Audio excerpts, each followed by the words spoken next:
अन्ताण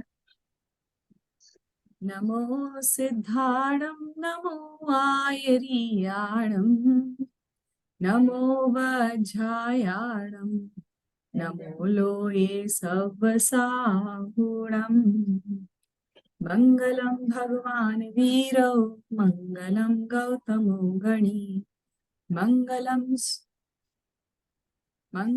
भगवान वीरो मंगलम गौतमो गणी मंगलम कुंद कुंदाद्यो जैन धर्मोस्तु मंगलम सर्वमंगल मांगल्यम सर्व कल्याणकारकम प्रधानम सर्वधर्माणाम जैनम जयतु शासनम जयतु शासनम सिद्धम शुद्धम पणमीये जिनेन्द्रवर्णेमि चन्दमकलङ्कम् गुणरयण भूषणोदयम् जीवस्य परुवणं मोक्षम्।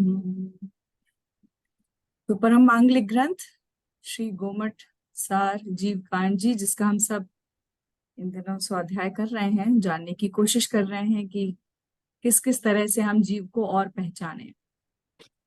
तो जो गोमट सार कर्मकांड जी के और जीव कांड जी के रचयिता हैं आचार्य श्री नेमिचंद सिद्धांत चक्रवर्ती देव हैं, और इन्होंने षटखंडागम जैसे महान ग्रंथ को, जो कि बहुत विस्तार से है, उसको बहुत सुगम और हम सबको समझ में आ सके आसानी से, तो बहुत छोटे रूप में गोमट सार के रूप में उसको निबद्ध किया। और फिर उसके बाद कई लोगों ने उस पर टीकाएं की, संस्कृत टीका भी हुई, हिंदी टीका भी हुई, और पंडित टोडरमल जी ने संविज्ञान चंद्रिका लिखा ग्रंथ जुढ़ारी भाषा में। फिर उज्ज्वलाबेन ने उसको हिंदी में ट्रांसलेट किया, और प्रकाश जी छाबड़ा ने उसको बहुत सिंपल टैबुलर फॉर्म में हमारे सामने उपलब्ध किया, जिससे कि हमारा काम और भी सरल हो गया। तो इस महान ग्रंथ को हम समझने की कोशिश कर रहे हैं। यह पूरा ग्रंथ 20 प्ररूपणाओं में निबद्ध है, और ये 20 प्ररूपणाएं हैं: गुणस्थान, जीव समास, पर्याप्ति, प्राण, संज्ञा, 14 मार्गणाएं और उपयोग। तो इस तरह से 20 प्ररूपणाओं में ये शास्त्र निबद्ध है। गुण स्थान को हमने स्किप किया, क्योंकि हमने पहले भी सीख लिया है गुण स्थान किसे कहते हैं और कैसे उनकी 14 गुण स्थानों के डिटेल्स हैं, क्या उनकी पूरी चर्चा है। उसके बाद हमने जीव समास प्ररूपणा देखी, काफी विस्तार से देखी। जीव समास प्ररूपणा के 4 सब पार्ट्स थे, 4 अधिकार थे: स्थान, अवगाहना, योनि और कुल। तो इस तरह से हमने जीव समास को समझा था। उसके बाद हमने देखी पर्याप्तियां, 6 पर्याप्तियां हमने जीव की देखी। जीव की वह शक्ति जिससे कि वह पुद्गल वर्गणाओं से शरीर बनाने की शक्ति रखता है, वह पर्याप्तियां, वो भी 6 तरह की। उसके बाद हमने देखी प्राण किसे कहते हैं, एक और प्ररूपणा आई, प्राण प्ररूपणा। तो प्राण प्ररूपणा को भी हम पिछली कक्षा में हमने शुरू किया था, जो कि हमारा 132वीं गाथा से या 133वीं से हमको कंटिन्यू करना है। तो एक बार फिर से विषय को दोहराएंगे। आई होप आप सबने इसको स्वयं भी समझने की कोशिश की होगी। और शुद्धा जी के कुछ प्रश्न थे, अभी वो अवेलेबल नहीं है। अगर जैसे ही वो आती हैं या तो क्लास के एंड में हम वो प्रश्न देख लेंगे एक बार। बाकी किसी और को कोई डाउट हो तो पहले हम वो क्लियर कर लें लास्ट क्लास के, फिर आगे बढ़े। नहीं तो फिर प्राण प्ररूपणा से ही हम रिवीजन स्टार्ट करते हैं। थोड़ा सा देख लेते हैं हमने क्या सीखा था प्राण प्ररूपणा के बारे में। तो प्राण कहते किसे हैं, गाथा नंबर 129 से यह स्टार्ट होता है, पेज नंबर 17। तो मित्तल जी आप शेयर कर दीजिए स्क्रीन। तो प्राण किसे कहते हैं? प्राण जीव की वह शक्ति है जिससे जीव जीवन व्यवहार के योग्य होता है। ये परिभाषा हमने देखी थी गाथा नंबर 129 से, है ना। तो बाह्य प्राण हमने किसको कहा था? ये जो बोलना, चलना, हिलना, डुलना, जितनी भी हमारी क्रियाएं जो देखी जाती हैं, बाह्य क्रियाएं देखी जाती हैं, जो शरीर के आश्रय से होती हैं, ये सब हमारे बाह्य प्राण है ना। और इनको करने की शक्ति किसके पास है? जीव की अपनी। और क्योंकि ये अशुद्ध जीव की चर्चा है इसलिए ये जीव की शक्ति ही है। अब क्यों जरूरी था इन अभ्यंतर प्राणों को बताना जिनकी हम चर्चा कर रहे हैं? क्योंकि हम जीव कांड जी पढ़ रहे हैं, इसलिए हम हमेशा ध्यान रखेंगे कि हमारा जो मुख्यता है, हम जिसको बताने की कोशिश कर रहे हैं वह जीव ही है ना। तो जीव और अभ्यंतर प्राण मतलब जीव की जो शक्ति है वो अभ्यंतर प्राण है। अब अगर हम बाह्य प्राणों से ही प्राण माने तो क्या गड़बड़ हो सकती है? तो बाह्य प्राण मतलब ये बोलना चलना हिलना डुलना, तो ये तो आजकल एआई भी कर देता है ना। ये रोबोट्स हैं, ये बहुत कुछ बिल्कुल ह्यूमन जैसे दिखाई भी देंगे, ह्यूमन जैसे चल देंगे फिरेंगे, आपकी चीजों के जवाब भी देंगे, आंखों की टिमकार भी जिनके दिखाई देती है ना, सब कुछ दिखाई दे रहा है, तो हम उसको ही ना ह्यूमन मान लें। और भी आगे और भी डेवलपमेंट आने वाले हैं। तो ये प्राणों की लक्षण, प्राणों की पहचान नहीं हो सकती। प्राणों की पहचान जीव की अपनी शक्ति ही है जो कि इन प्राणों को कार्य में परिणमित करा। कारण क्या है? कारण है जीव की अपनी शक्ति। और इस शक्ति को हम पर्याप्ति वाली शक्ति से कैसे डिफरेंशिएट करेंगे वो बहुत महत्वपूर्ण है। पर्याप्ति में हमने वो शक्ति देखी थी जीव की जिससे कि वो क्या कर रहा था, एनवायरमेंट से, है ना, अपने बाहर से परमाणु वर्गणाओं को, मतलब पुद्गल परमाणु को, मतलब जैसे आहार वर्गणा है, भाषा वर्गणा है ना, मनोवर्गणा, इनको कलेक्ट कर रहा था। कलेक्ट करके उसके अंदर वो शक्ति आ रही थी कि इनसे अब जो है भाषा, मन, इंद्रियां, ये सब बनेंगे, शरीर उसके बनेंगे। तो कलेक्शन ऑफ परमाणु, पुद्गल परमाणु वाज पर्याप्ति, जीव की वह शक्ति। प्राण क्या है? प्राण है जीव की क्षयोपशम की शक्ति, उसके ज्ञान की शक्ति। तो जैसे ही जीव एक भव छोड़कर दूसरे भव में जन्म लेता है, उसका पहला समय जो होता है तब से उसका क्षयोपशम का उघाड़ चालू हो जाता है। मान लीजिए कोई जीव एक इंद्रिय था, एक इंद्रिय से सीधा वो पंचेंद्रिय में जन्म लेता है, तो पहले समय से 5 इंद्रियों वाला क्षयोपशम उसके अंदर प्रकट हो जाता है ना। तो ये क्षयोपशम की जो शक्ति है उस जीव की, यह प्राण है। और ये कर क्या रही है? ये क्या करेगी अब? ये जीव के अंदर मन, वचन, बल, 5 इंद्रिया, श्वासोच्छ्वास, आयु, इन सब को डेवलप करने की इसके अंदर अब शक्ति आएगी। और इस शक्ति की अभिव्यक्ति उसके तब इन शक्तियों का व्यापार उसके और बाद के समय में होगा। तो अब पर्याप्ति और प्राणों के टाइम का कैसे हम कनेक्शन बिठाएं जीव के साथ? तो जैसे ही जीव के अगले भाव का पहला समय स्टार्ट होता है तब से ही जीव का क्षयोपशम स्टार्ट हो जाता है। अब हम मान चुके हैं, स्वीकार चुके हैं, तो मतलब उसके प्राण और पर्याप्तियां आगे पीछे ही चलती हैं। कहीं प्राण कारण है और पर्याप्तियां कार्य हैं, कहीं पर्याप्तियां कारण है और प्राण कारण है। हम उसको आराम से डिटेल में देखेंगे, उसकी भी गाथाएं हमारे पास, तो वो लास्ट की है। लेकिन अब अपन गाथा नंबर 129 में उसके अर्थ को देखते हैं। थोड़ा सा पीछे आने की जरूरत है जी, बिल्कुल, बस तो थोड़ा और ऊपर, थोड़ा सा, हाँ, पूरा पेज दिख जाए बस। हाँ, तो अब हम गाथा नंबर 129 का फिर से एक बार अर्थ देखते हैं। जिन अभ्यंतर प्राणों के कार्यभूत, मतलब कारण क्या हुआ? अभ्यंतर प्राण। इन अभ्यंतर प्राणों का कारण पाकर जो कार्य होता है, कौन सा कार्य होता है? बाह्य प्राणों का कार्य होता है, जैसे कि नेत्रों का खोलना, वचन प्रवृत्ति, उच्छ्वास, निश्वास आदि बाह्य प्राणों के द्वारा जीव जीते हैं, जीवन का व्यवहार करते हैं, जिनको हम जीव स्वीकार करते हैं बाह्य प्राणों को देखकर।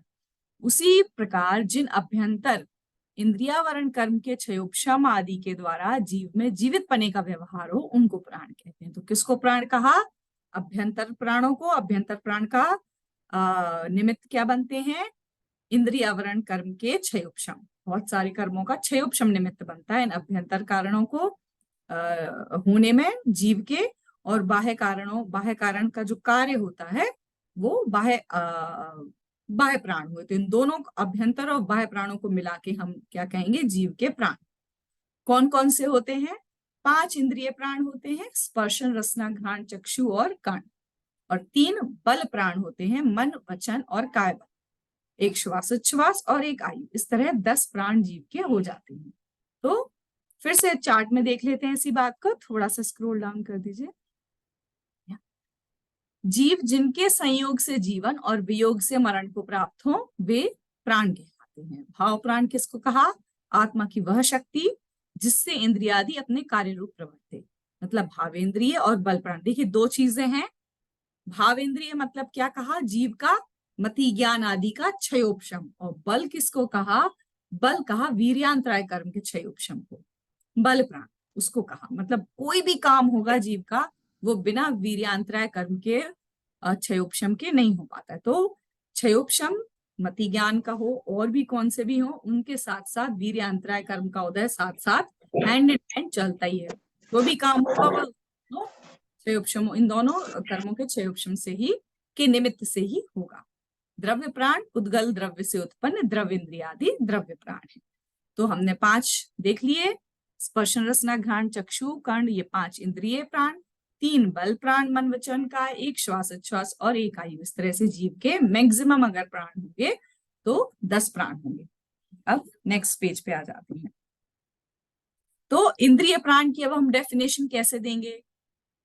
जीव की स्पर्श करने की शक्ति और उसका उपयोग। एक तो होती है आपके अंदर कैपेबिलिटी, और फिर उस कैपेबिलिटी को आप कितना यूज कर पा रहे हैं, है ना। तो ये दोनों मिलके क्या बनाएगा? कैसे कहेंगे हम? दोनों को मिला के कहेंगे, ये दोनों मिला के जीव की स्पर्शन इंद्रिय प्राण बनाएंगे। ऐसे ही सेम परिभाषा हम बाकी 4 इंद्रियों में भी निकालेंगे कि जीव की स्पर्शन और रसना करके स्पर्शन और रसना की शक्ति और उसका उपयोग क्या कहलाएगा? उसके ये 2 प्राण स्पर्शन और रसना प्राण कहलाएंगे। ऐसे ही बाकी में बिल्कुल एग्जैक्टली ऐसे ही हम घटाते जाएंगे। अब ये जो टेबल है ये बताती है कि किस जीव के कौन से नहीं किस प्राण का कारण कौन सा कर्म है और उनके स्वामी कौन कौन से होते हैं। तो गाथाओं में भी गाथाओं के अर्थ में भी यही दिया है। हम सीधा टेबल से देख लेते। तो प्राणों नीचे क्वेश्चन था जी जैसे अगर कोई जैसे कोमा में जाते हैं जी तो उसमें अभी मतलब अपन को इंद्रियां तो दिखती है, तो वो मतलब भाव प्राण जो है उनके, वो शक्ति अंदर में रहती है उनके, बट बिल्कुल है इंद्रियां काम शक्ति। नहीं कर रही है। हाँ, उसका व्यापार नहीं हो रहा है, उसका उपयोग नहीं हो पा रहा है। दो चीजें हैं, एक शक्ति और एक उसका यूज, है ना। तो शक्ति तो पूरी है उनके अंदर, लेकिन हाथ पैर नहीं हिल रहे हैं, वचन में नहीं हो रही, आंखों की टिमकार नहीं हो रही है, तो उसका उपयोग नहीं हो रहा है। तो प्राण तो पूरे हैं, है ना, तभी तो हम उनको जीवित मान रहे हैं।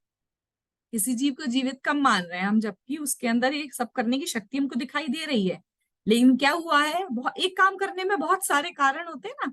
तो एपेरेटस खराब हो गया, जैसे कोई अंधा हो गया, मतलब जिसकी आंखों की शक्ति रोशनी चली गई, तो उसके इंद्रियां तो पूरी बराबर हैं, लेकिन जो उपकरण है, शक्ति भी है और उपयोग भी कर रहा है वो, उसका समवेयर उपयोग भी कर रहा है। अब वो ये बात अलग है कि जो अपैरेटस लगे हुए हैं, जो सहकारी सामग्री है, वहां कुछ गड़बड़ी आ गई। तो ऐसे प्राणों में भी लगा लेंगे कि उसके प्राण तो पूरे हैं और कुछ ना कुछ कहीं ना कहीं उपयोग भी चल रहा है, लेकिन वो इतना प्रत्यक्ष नहीं है कि हमको दिखाई दे, है ना। अभी हार्ट चल रहा है ना। स्पर्शन इंद्रिय के बहुत सारे फंक्शन तो चल ही रहे हैं।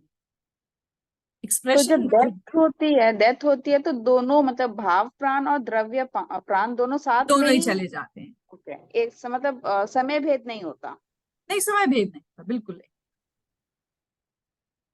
आ शक्ति चली जाती है, उपयोग भी चला जाता है, लेकिन जो उपकरण है, जो ये काय है, ये रह जाती है। ये मतलब द्रव इंद्रियां तो हमको तब भी दिखाई देती है ना, है वो तो उपलब्ध है, लेकिन अब उसका कोई यूज ही नहीं है, क्योंकि उनको यूज करने की जो शक्ति थी जीव की, वो बची नहीं है उसके पास।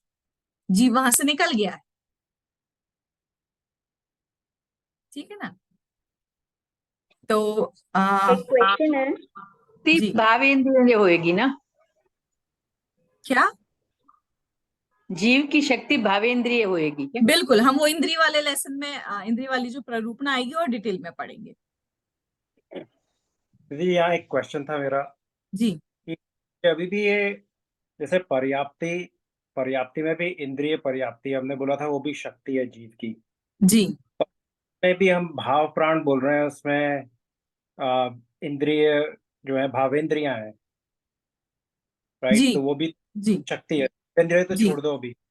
तो उन जी। दोनों में क्या डिफरेंस हुआ? हाँ, इन पर्याप्ति। दोनों को हम शक्ति ही कह रहे हैं। तो इन शक्तियों को हम अपनी अंडरस्टैंडिंग में कैसे क्लियर बिठाएं?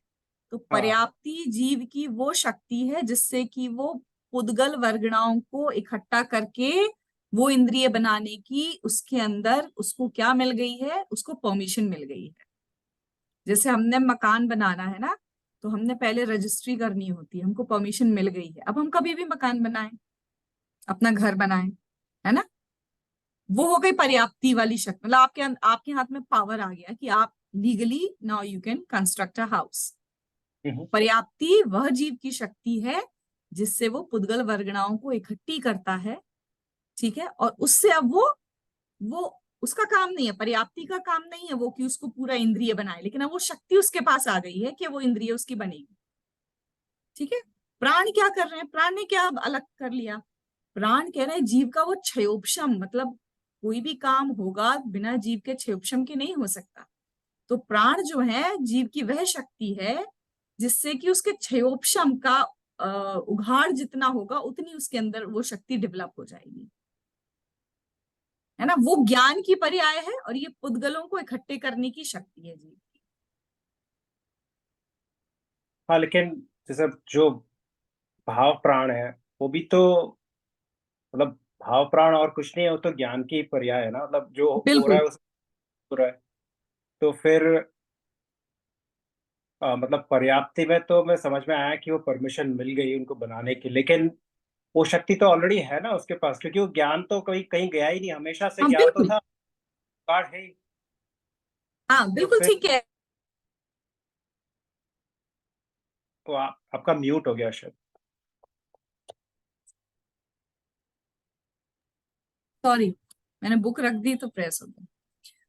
जीव के जन्म के पहले समय से उसमें क्षयोपशम का उघाड़ प्रारंभ हो जाता है ना। उसका मति ज्ञान वर्ण कर्म का जो जितना क्षयोपशम होगा, जैसे मैंने एग्जांपल दिया था, एक इंद्रिय जीव है, अगले समय में उसने क्या किया कि उसको पंचेंद्रिय का क्षयोपशम उसको प्रारंभ हो गया, क्योंकि उसने पंचेंद्रिय की आयु गति जो भी थी सब बांट ली। तो अब उसके अंदर शक्ति आ गई तुरंत, इमीडिएटली। एक समय पहले तक वो उसका क्षयोपशम का उघाड़ था एक इंद्रिय का, और अगले समय में उसके क्षयोपशम का उघाड़ हो गया 5 इंद्रिय वाला। तो ये हम्म। क्षयोपशम का जो शक्ति है इसी को हम प्राण कह रहे हैं। और ये शक्ति अकेले काम नहीं करती है, इसके साथ वीर्यांतराय कर्म का भी उनको उदय चाहिए। ये प्राणों की बात है, इनको प्राण कहते हैं। ठीक है, आई थिंक ठीक। अभी क्लियर। क्वेश्चन। थोड़ा सा तो क्लियर हुआ होगा, मुझे भी इतना ही क्लियर है। नहीं नहीं, क्लियर हो गया अभी कि वो मतलब जी जिस जिस भाव में वो जाने वाला है जीव, जैसी उसने आयु बांधी है और जो जिस गति में जा रहा है उसके अनुसार उसके ज्ञान का क्षयोपशम जो अब खुल जाएगा, जो उघाड़ मतलब हो जाएगा, वो भाव प्राण हुआ। बिल्कुल। ओके। बिल्कुल सही। और ठीक। हमको एक बात हमने सीख ली है ना, ये 5 साल हमको हो गए। बहुत ही अमेजिंग थी ये बात कि जो ज्ञान है ना, ज्ञान का जो क्षयोपशम, मतलब हम अभी तक उल्टा समझ रहे थे कि हमने पढ़ लिया इसलिए हमको ज्ञान हुआ, मतलब ये पढ़ के बाहर से ज्ञान मेरे अंदर आया।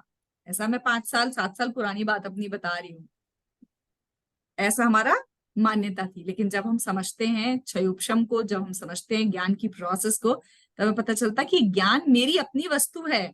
और जितना उस पे से आवरण हटेगा, जिस जिस मोमेंट जिस जिस चीज के लिए उस पर उसका आवरण हटेगा, उस मोमेंट उस चीज का हमको ज्ञान होता जाता है, उसकी क्लैरिटी आती जाती है। ज्ञान मेरी अपनी वस्तु है, उस पर आवरण है, जितना आवरण हटता है उतनी वस्तु क्लियर हो जाती है। बाहर से नहीं आ रहा है, ये मेरा अपने स्वभाव का अपने स्वभाव की वस्तु है, मतलब मेरा अपना स्वभाव है ना। ये बहुत अमेजिंग सी बात जब पता चली थी, तब ये बातें एक्सेप्ट होना शुरू हो गई थी कि मति ज्ञान के क्षयोपशम से ही मेरे अंदर जो मेरे ज्ञान का उघाड़ है वो हुआ। तो इसी तरह से हम इसको भी यहाँ पर समझेंगे। अब ये बहुत इंपॉर्टेंट चार्ट है, बहुत इससे हमारी अंडरस्टैंडिंग क्लियर होने वाली है। क्वेश्चन है, जी जैसे पर्याप्ति में भाषा वर्गना के पुद्गलों को ग्रहण किया, ये पर्याप्ति हुई।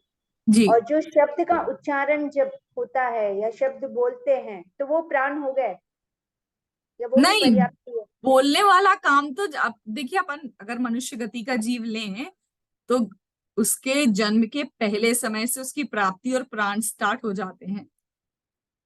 भाषा वर्गणा के लिए जो अपैरेटस है वो 9 महीने तक बनता है, उसका बॉडी डेवलप होती है। बच्चा बोलना कब शुरू करता है? 1 साल के बाद। तो काम जो दिखेगा आपको वो बहुत बाद में दिखेगा, उसके पहले की बहुत सारी चीजें पहले ही हो जाती हैं।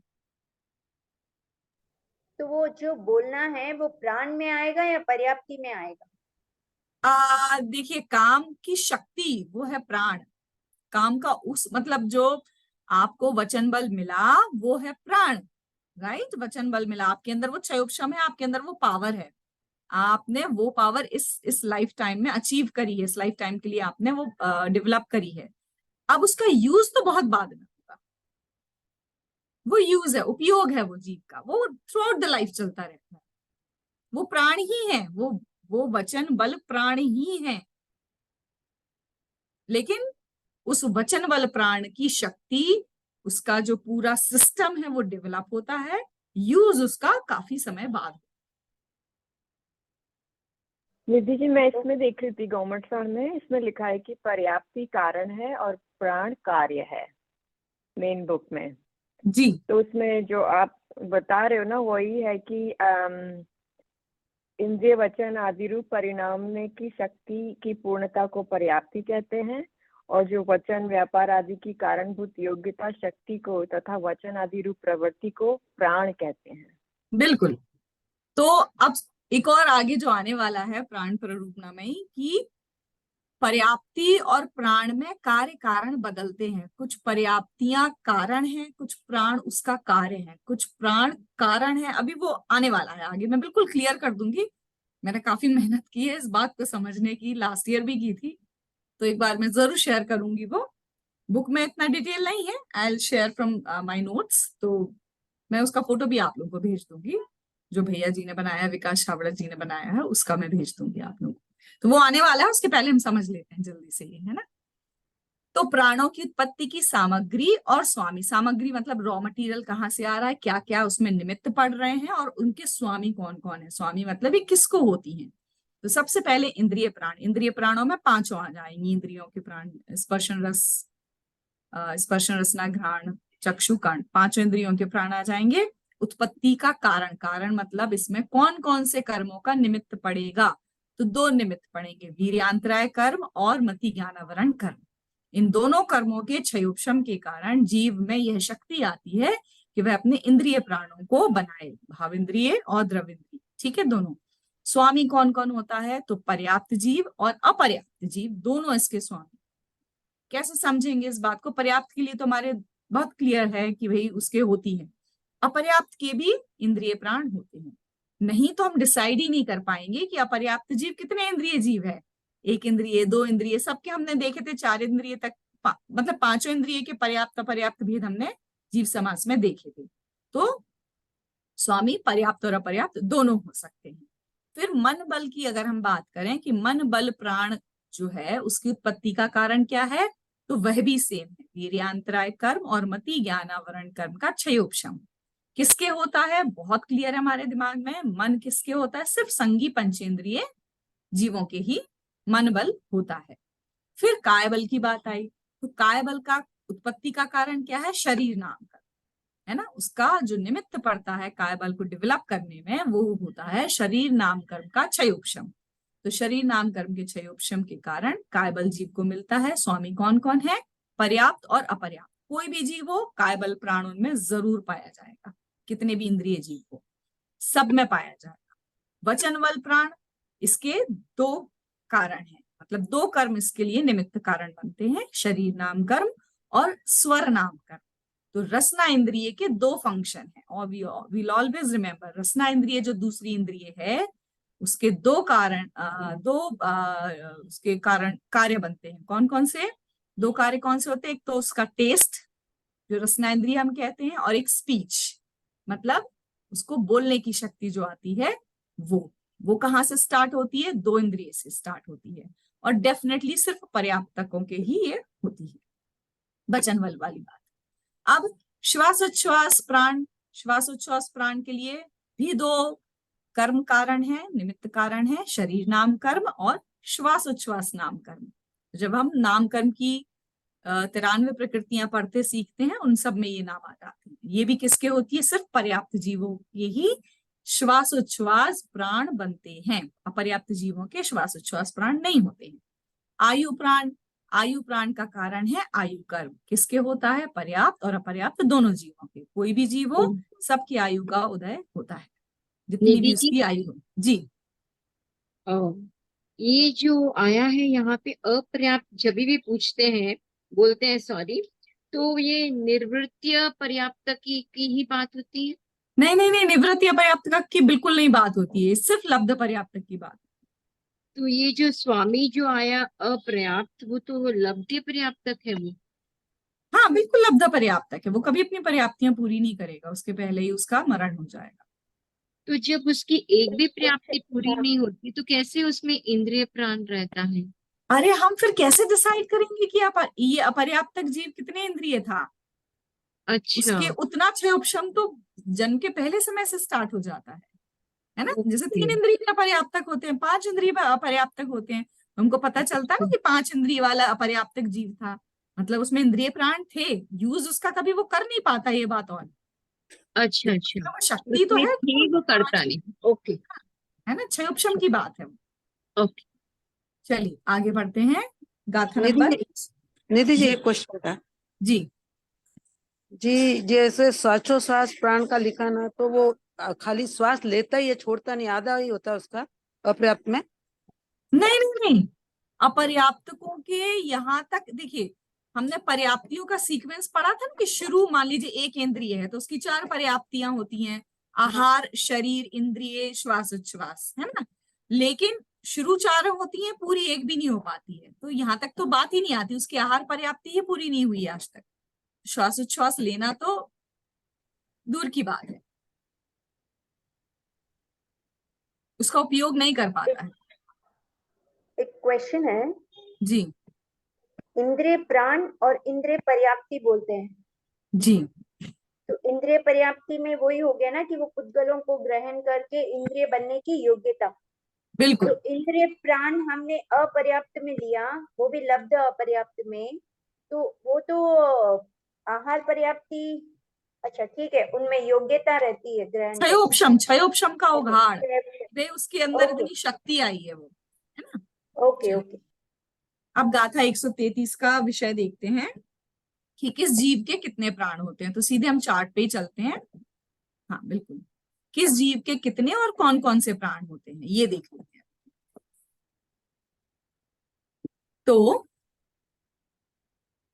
एक इंद्रिय जीव की बात करेंगे, पहले चार्ट को समझ लेते हैं कैसे ऑर्गेनाइज किया है। जीव दिए हैं एक इंद्रिय, 2 इंद्रिय, 3 इंद्रिय, 4 इंद्रिय, पंचेंद्रिय असंगी और पंचेंद्रिय संगी। फिर किस किस के कितने प्राण होते हैं उनका नंबर्स दिया है। फिर अपर्याप्त और पर्याप्त, है ना, अपर्याप्तों में कौन कौन से प्राण होते हैं और पर्याप्तकों में कौन कौन से प्राण होते हैं ये दिया हुआ है। तो अब एक इंद्रिय जीव की जब हम बात करेंगे तो ये मिनिमम जो बेसिक रिक्वायरमेंट है प्राणों की किसी भी जीव के, वो 3, कम से कम 3 प्राण उसके अंदर होते हैं। स्पर्शन इंद्रिय, काय बल और आयु, है ना, ये हम हमेशा याद रखेंगे, क्योंकि एक इंद्रिय है तो एक इंद्रिय में कौन सी इंद्रिय होगी? सिर्फ और सिर्फ स्पर्शन इंद्रिय होगी। काय बल प्राण उसमें हमेशा पाया जाता है, जीव बिना काय बल प्राणों के कभी नहीं होता है। और आयु प्राण भी उसमें पाया जाता है, जितनी भी आयु हो उसकी आयु जरूर होगी। तो अपर्याप्तकों में 3 प्राण होते हैं, स्पर्शन इंद्रिय, काय बल और आयु। अब अगर एक इंद्रिय का पर्याप्तक ही अगर हम देखें तो पर्याप्तकों के क्या ऐड हो गया? श्वास उच्छ्वास। एक इंद्रिय पर्याप्तकों के कौन सा प्राण ऐड हो गया? श्वास उच्छ्वास। ठीक है, तो क्योंकि वो पर्याप्ति पूरी कर लेते हैं और एक इंद्रिय की 4 पर्याप्ति होती हैं, तो श्वास उच्छ्वास की उसके अंदर योग्यता आ जाती है। तो उसके कौन सा प्राण ऐड हो गया? श्वास उच्छ्वास प्राण ऐड हो गया। 2 इंद्रिय के देखेंगे तो 2 इंद्रिय में कौन सी इंद्रिय ऐड हो जाएगी? रसना इंद्रिय, है ना। तो 2 इंद्रिय अपर्याप्तकों के स्पर्शन इंद्रिय, रसना इंद्रिय, काय बल और आयु, ये 4 प्राण पाए जाएंगे अपर्याप्त को, 2 इंद्रिय अपर्याप्तक के। और 2 इंद्रिय पर्याप्तक के क्या ऐड हो जाएगा? उसके तो रसना इंद्रिय और वचन बल, जैसा कि हमने बात की थी कि रसना इंद्रिय के दो फंक्शन है, टेस्ट एंड स्पीच, उसके वचन बल प्राण भी ऐड हो जाएंगे। तो पर्याप्तकों के, दो इंद्रिय पर्याप्तकों के कितने प्राण हो गए? 6। अपर्याप्तकों के कितने प्राण हुए? 4। 3 इंद्रिय को देखेंगे तो बिल्कुल सिंपल कैलकुलेशन है, घ्राण इंद्रिय ऐड हो जाएगी, तो 3 4 5 है ना। इस तरह से 3 इंद्रिय के 5 प्राण हो गए। पर्याप्तकों में एक और बढ़ जाएगा, घ्राण, है ना, तो 7 प्राण हो गए। मतलब स्पर्शन, रसना, घ्राण, ये 3 इंद्रिय, श्वासोच्छ्वास और वचन बल मिला के 7 प्राण पर्याप्त जीवों के पाए जाएंगे। चतुरिंद्रिय के कितने? अपर्याप्तकों में एक और ऐड हो जाएगा, चक्षु, तो बन जाएंगे 6। कौन कौन से? स्पर्शन, रसना, घ्राण, चक्षु, ये 4 इंद्रिय। चतुरिंद्रियों में कायबल और आयु अपर्याप्तकों के, पर्याप्तकों में 8। कौन कौन से? बिल्कुल वही, स्पर्शन, रसना, घ्राण, चक्षु, 4 इंद्रिय, वचन बल और श्वासोच्छ्वास, तो इनके कितने हो गए? 8। असंगी पंच इंद्रिय के कर्ण भी ऐड हो जाएगा और यहाँ भी कर्ण ऐड हो जाएगा, तो 7 प्राण अपर्याप्तकों के, 9 प्राण पर्याप्तकों। अब संगी पंचेंद्रिय अपर्याप्तकों की बात करेंगे तो यहाँ 7 मिसप्रिंट होगा, नहीं सेम लिखा है, ओके ठीक है। अपर्याप्तकों के मन ऐड नहीं होता है, नहीं होता है मन, why they have not written here or am I getting it wrong? चलिए यहाँ मुझे कुछ डाउट हुआ है जो मुझे समझने की जरूरत है। पंचेंद्रिय संगी के भी 7 प्राण ही लिखे हैं, जबकि यहाँ पर, अच्छा क्योंकि हम पर्याप्तियां नहीं पढ़ रहे हैं, हम प्राण पढ़ रहे हैं, मन की शक्ति तो उसके अंदर पाई जाएगी, ठीक है। तो 7 प्राण लिखे हुए हैं और पर्याप्तकों के 10 प्राण लिखे हुए हैं क्योंकि उन्होंने मन बल को यहाँ ऐड किया है। तो इस तरह से पर्याप्तकों के 10 और अपर्याप्तकों के 7 प्राण यहाँ पर बताएं। अब एक स्पेशल और थोड़ा नीचे स्क्रॉल, अब सहयोगी केवली और अयोगी केवली की बहुत इंटरेस्टिंग सी चर्चा हम सभी को पता है कि जो सहयोगी केवली होते हैं उनके 5 इंद्रिय और मन के जो प्राण हैं वो केवल ज्ञान के साथ, क्योंकि मति ज्ञान का क्षयोपशम उसमें निमित्त है, तो भगवान के मति ज्ञानावरण नाम का जो है कर्म नहीं रह जाता, वो कर्म की सत्ता नहीं रह जाती, सिर्फ उनके केवल ज्ञान प्रकट हो जाता है ना। तो उनके बाकी 4 ज्ञान गायब हो जाते हैं, 4 ज्ञानों की निमित्त कारण ही चले जाते हैं, वो कर्म ही चले जाते हैं, तो भगवान के केवल ज्ञान हो जाता है, तो उनके मति ज्ञान और मति ज्ञान का क्षयोपशम की सत्ता ही चली जाती है। तो वो 6 चीजें, 10 प्राणों में से 6 प्राण हमने हटा दिए, 5 इंद्रियों वाले प्राण और मन प्राण, तो 6 चले जाएंगे, तो क्या बचेगा? वचन बल, काय बल, आयु और श्वास, इन 4 प्राणों के सहित होते हैं सहयोग केवली। अब जब भगवान योग निरोध करते हैं, 14वें गुण स्थान की जब उनकी तैयारी शुरू होती है तो उनकी दिव्य ध्वनि रुक जाती है, मतलब उनका वचन बल भी चला जाता है, वचन बल प्राण भी चले जाते हैं, है ना। उनकी दिव्य ध्वनि जब खिरनी बंद हो जाती है, उसके बाद फिर काय बल, आयु और श्वासोच्छ्वास 3 बचते हैं। फिर और एक समय बीतता है और एक समय बीतने के बाद उनका श्वासोच्छ्वास भी बंद हो जाती है। फिर एक समय बीतता है तो काय बल भी चला जाता है और अयोग केवली दशा में जब वो 14वें गुण स्थान में प्रवेश करते हैं तो सिर्फ आयु प्राण बचता है ना। योग निरोध इसी को कहते हैं, आयु प्राण से ही वो जीवित रहते हैं उस समय, और उसके बाद सिद्ध होते ही 10 प्राण, जो ये भाव प्राण और द्रव्य प्राण है, इनका नाश हो जाता है और फिर जो केवली भगवान है वो चेतना प्राण से जीते हैं, है ना। सिद्ध भगवान जो होते हैं, नॉट केवली भगवान, सॉरी, सिद्ध भगवान जो होते हैं वो प्राणातीत होते हैं, और मतलब कौन से प्राणातीत होते हैं? ये 10 प्राणों से अतीत होते हैं और चेतना प्राण से जीते हैं। ऐसा पंचास्तिकाय की एक गाथा में ऐसा बिल्कुल एग्जैक्ट ऐसा ही स्टेटमेंट आया है। इस तरह से ये हमने देखा कि प्राण की पूरा डिटेल, किस जीव के कितने प्राण होते हैं, सहयोग केवली अयोग केवली के किस तरह से प्राणों को हम देखेंगे, और सिद्ध भगवान किस तरह से प्राणातीत होते हैं। अब जो बहुत ही इंटरेस्टिंग सी चर्चा है पर्याप्ति और प्राण में, जी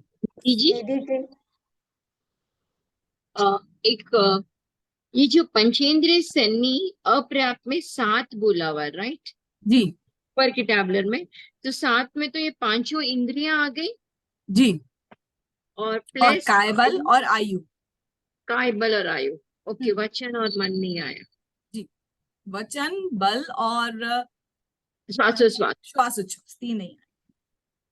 ठीक है। चलिए अब एक क्वेश्चन है, जी, सहयोग केवली में आपने बोला योग निरोध का समय, तो वो 2 समय ही हुआ क्या? पहला समय में काय, आयु और श्वासोच्छ्वास, दूसरे समय में काय और आयु।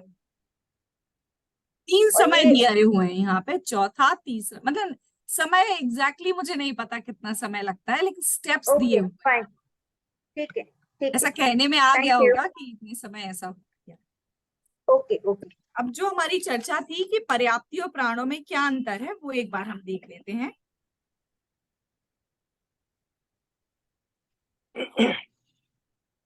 तो कहीं देखिए, ये जो पर्याप्तियां कहीं कारण है और प्राण जो है वो कार्य है ना।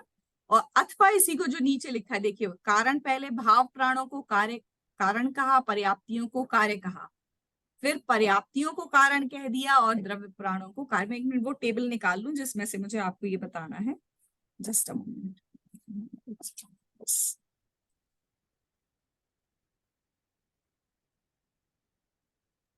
जी, एक और जस्ट एक सिंपल क्वेश्चन था जी, कि जब श्वासोच्छ्वास जब कहता है तो उसका मतलब ये है कि उसमें श्वास लेने की शक्ति, लेकिन वो उसके लिए मतलब ये जरूरी नहीं कि उसके घ्राण इंद्रिय होना जरूरी है। वो तो एक इंद्रिय के भी जी, श्वासोच्छ्वास से जी, हम नाक से सांस ले रहे हैं, घ्राण इंद्रिय से। एक इंद्रिय अपनी स्पर्श जो होता है वहीं से ही हम अमीबा पढ़ा है ना हमने, वो एक्सचेंज करता है ना अपनी आउटर सरफेस से कार्बन डाइऑक्साइड एक्सेल, वो हमने पढ़ा है ना। एक इंद्रिय कैसे ऑक्सीजन एब्जॉर्ब करता है, कार्बन डाइऑक्साइड छोड़ता है, वो भी सांस लेता है ना। तो उसके लिए कोई अपैरेटस नहीं है अलग से, बस वो अपनी एक स्पर्शन इंद्रिय से ही ये श्वासोच्छ्वास का कार्य संपन्न करता है। इसी स्किन के पोर्स होते हैं ना, उसी से ही होता हाँ होगा। हाँ, कुछ, हाँ, मतलब वो काम जो हमारे पास इतना बड़ा सिस्टम अवेलेबल है पूरा, है ना, उनके लिए वो सब काम उनकी जो उनका स्किन, सो कॉल्ड स्किन भी नहीं कह सकते ना उसको, जो आउटर लेयर है उससे ही हो जाता है। स्पर्श इंद्रिय। हाँ, स्पर्श इंद्रिय से ही हो जाता है। ठीक है, just like plants, right? क्या कहा आपने? नहीं, मैंने जस्ट वही बता रहा था, जस्ट लाइक प्लांट्स, हाँ, just like in the plants. Morning oxygen लेते हैं और यस, that हाँ बिल्कुल, similar. एक इंद्रिय है वो भी, एक इंद्रिय है वो भी श्वासोच्छ्वास कर रहे हैं। चलिए, तो अब 2 चीजें हमको देखनी है कि कौन कहाँ का, थोड़ा सा कॉम्प्लिकेटेड मैटर है ये, ध्यान से सुनिए तो एक बार में समझ में आ जाएगा, कोशिश करूंगी, है ना। जो इंद्रिय प्राण और इंद्रिय पर्याप्तियों की अगर हम बात करें, जो 5 इंद्रिय हमने एक साथ ले लिए यहाँ पे, है ना, 5 इंद्रिय और 5 पर्याप्ति, हमको क्लियर है। अब 5 इंद्रिया प्राण जो है वो कारण है, कारण है, और 5 इंद्रिय की जो पर्याप्तियां हैं वो कार्य है। कार्य कारण हम समझते हैं ना कि जो पहले होता है वो कारण होता है, जो बाद में होता है, समय जिसमें भेद होता है, पहले कारण होता है, ऐसे मोटा मोटा लगा रहे हैं अपन, है ना, बहुत सूक्ष्म पे नहीं जाएंगे। जो पहले हो रहा है वह कारण है, जो बाद में हो रहा है वो कार्य है। कारण पूरी चीजें इकट्ठी करता है और उसका जो रिजल्ट दिखता है वो कारण वो कार्य होता है, राइट। तो इंद्रिय प्राण कारण है, ठीक है, इंद्रिय प्राण कारण है, और इंद्रियों की पर्याप्तियां जो है वो कार्य है ना। तो पहले क्या हुआ, 5 इंद्रिय संबंधी आवरणों के क्षयोपशम से उत्पन्न हुए 5 इंद्रियों के प्राण होते हैं। जीव ने जैसे ही अगले भाव में जन्म लिया, उसको पहले समय से 5 जितने भी इंद्रिय उसकी हैं अकॉर्डिंग टू, ठीक है, जितनी भी उसकी इंद्रिय हैं उसके संबंधी उसके अंदर आवरण हटता है, उतनी उसके अंदर शक्ति आ जाती है। तो यहाँ पर वो शक्ति, जीव की क्षयोपशम की शक्ति पहले आती है, फिर उसकी पर्याप्तियां बनना स्टार्ट होती हैं। तो इंद्रिय, जहां जब जब इंद्रिय प्राणों की बात करेंगे वो पहले होंगे, इंद्रिय पर्याप्तियां जो हैं वो बाद में, ठीक है। सेम लॉजिक बैठता है कायबल के साथ। कायबल प्राण है ना, कायबल प्राण विजुलाइज कर पा रहे हैं, सेकंड नंबर वाला मन के बाद जो काय नहीं, थर्ड नंबर वाला, मन वचन काय, थर्ड नंबर वाला, है ना। सेम लॉजिक बैठता है काय बल प्राण और कार्य पर्याप्ति शरीर पर्याप्ति के साथ। तो काय बल प्राण कारण है और शरीर पर्याप्तियां जो बनती हैं वो कार्य है। कैसे?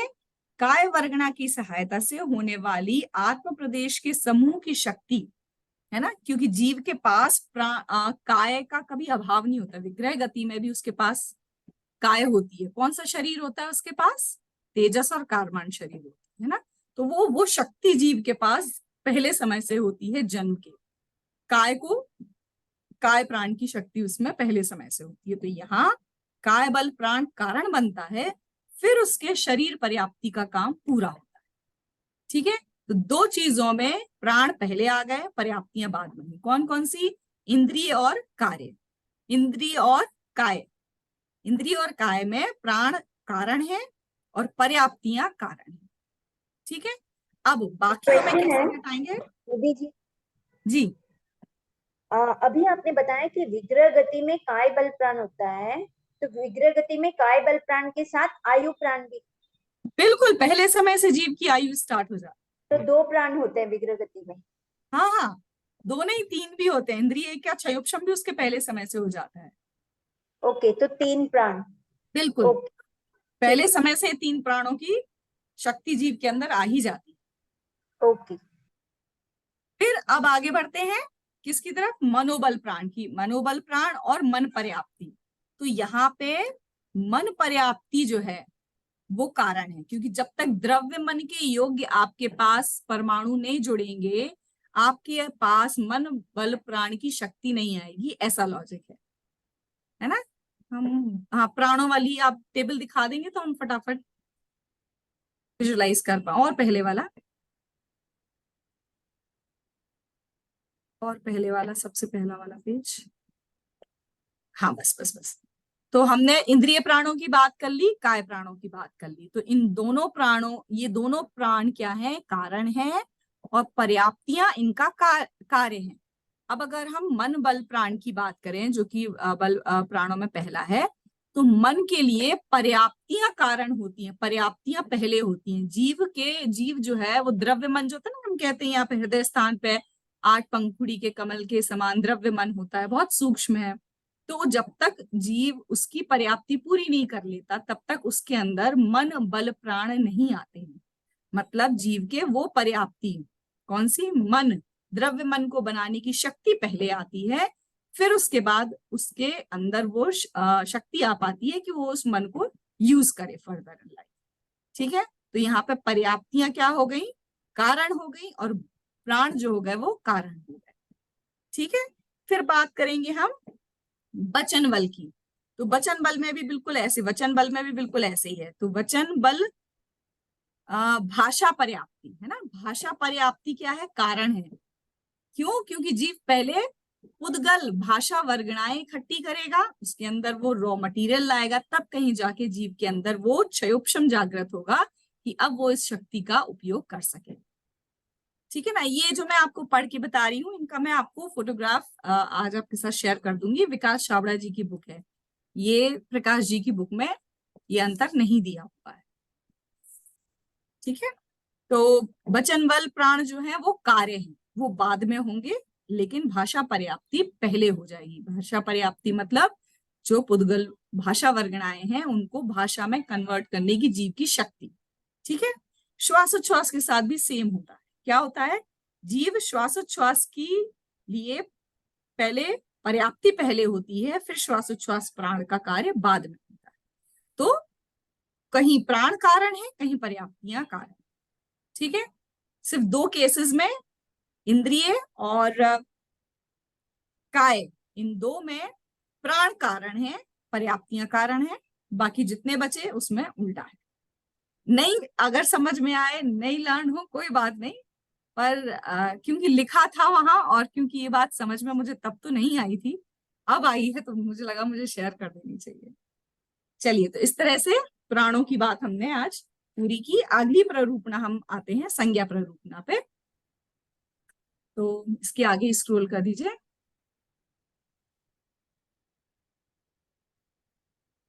निधि जी, आयु बल प्राण के लिए हमने कुछ भी नहीं लिया ना?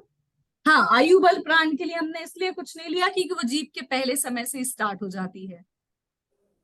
ठीक है, तो प्राण पहले आते हैं और वो तो पर्याप्ति है ही नहीं ना, आयु पर्याप्ति, इसलिए हमने उसकी कुछ बात ही नहीं की कि हमें कोई कंफ्यूजन हो दोनों में। बाकी चीजें तो बैठ रही है ना हमारी पर्याप्ति और प्राणों में कॉमन, ओके। इसलिए। Next page. तो अब हम पढ़ेंगे तीसरी प्ररूपना, संज्ञा प्ररूपना। संज्ञा को जब हम इसका शाब्दिक अर्थ देखेंगे तो संज्ञा, हम कहते हैं ना जीव को वो संज्ञा, संज्ञा का मतलब कॉमनली हम यही समझते हैं नाम, है ना, उसको ये संज्ञा मिली तभी वो संज्ञा लगती है, ऐसे हमने कई बार ये वर्ड यूज किया है।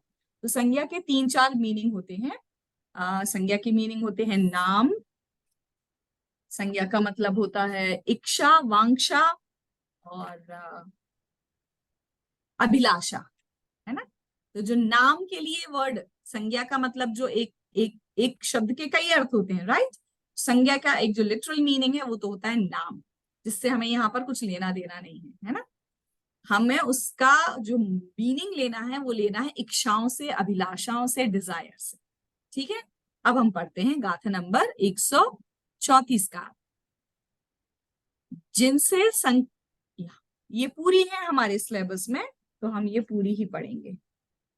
हाँ, 134, 135, 136, 137, 138, 139, ये जितनी भी गाथा है सारे हमारे सिलेबस में, आप लोग वहीं के वहीं टिक करते जाइए ताकि आगे कंफ्यूजन ना हो।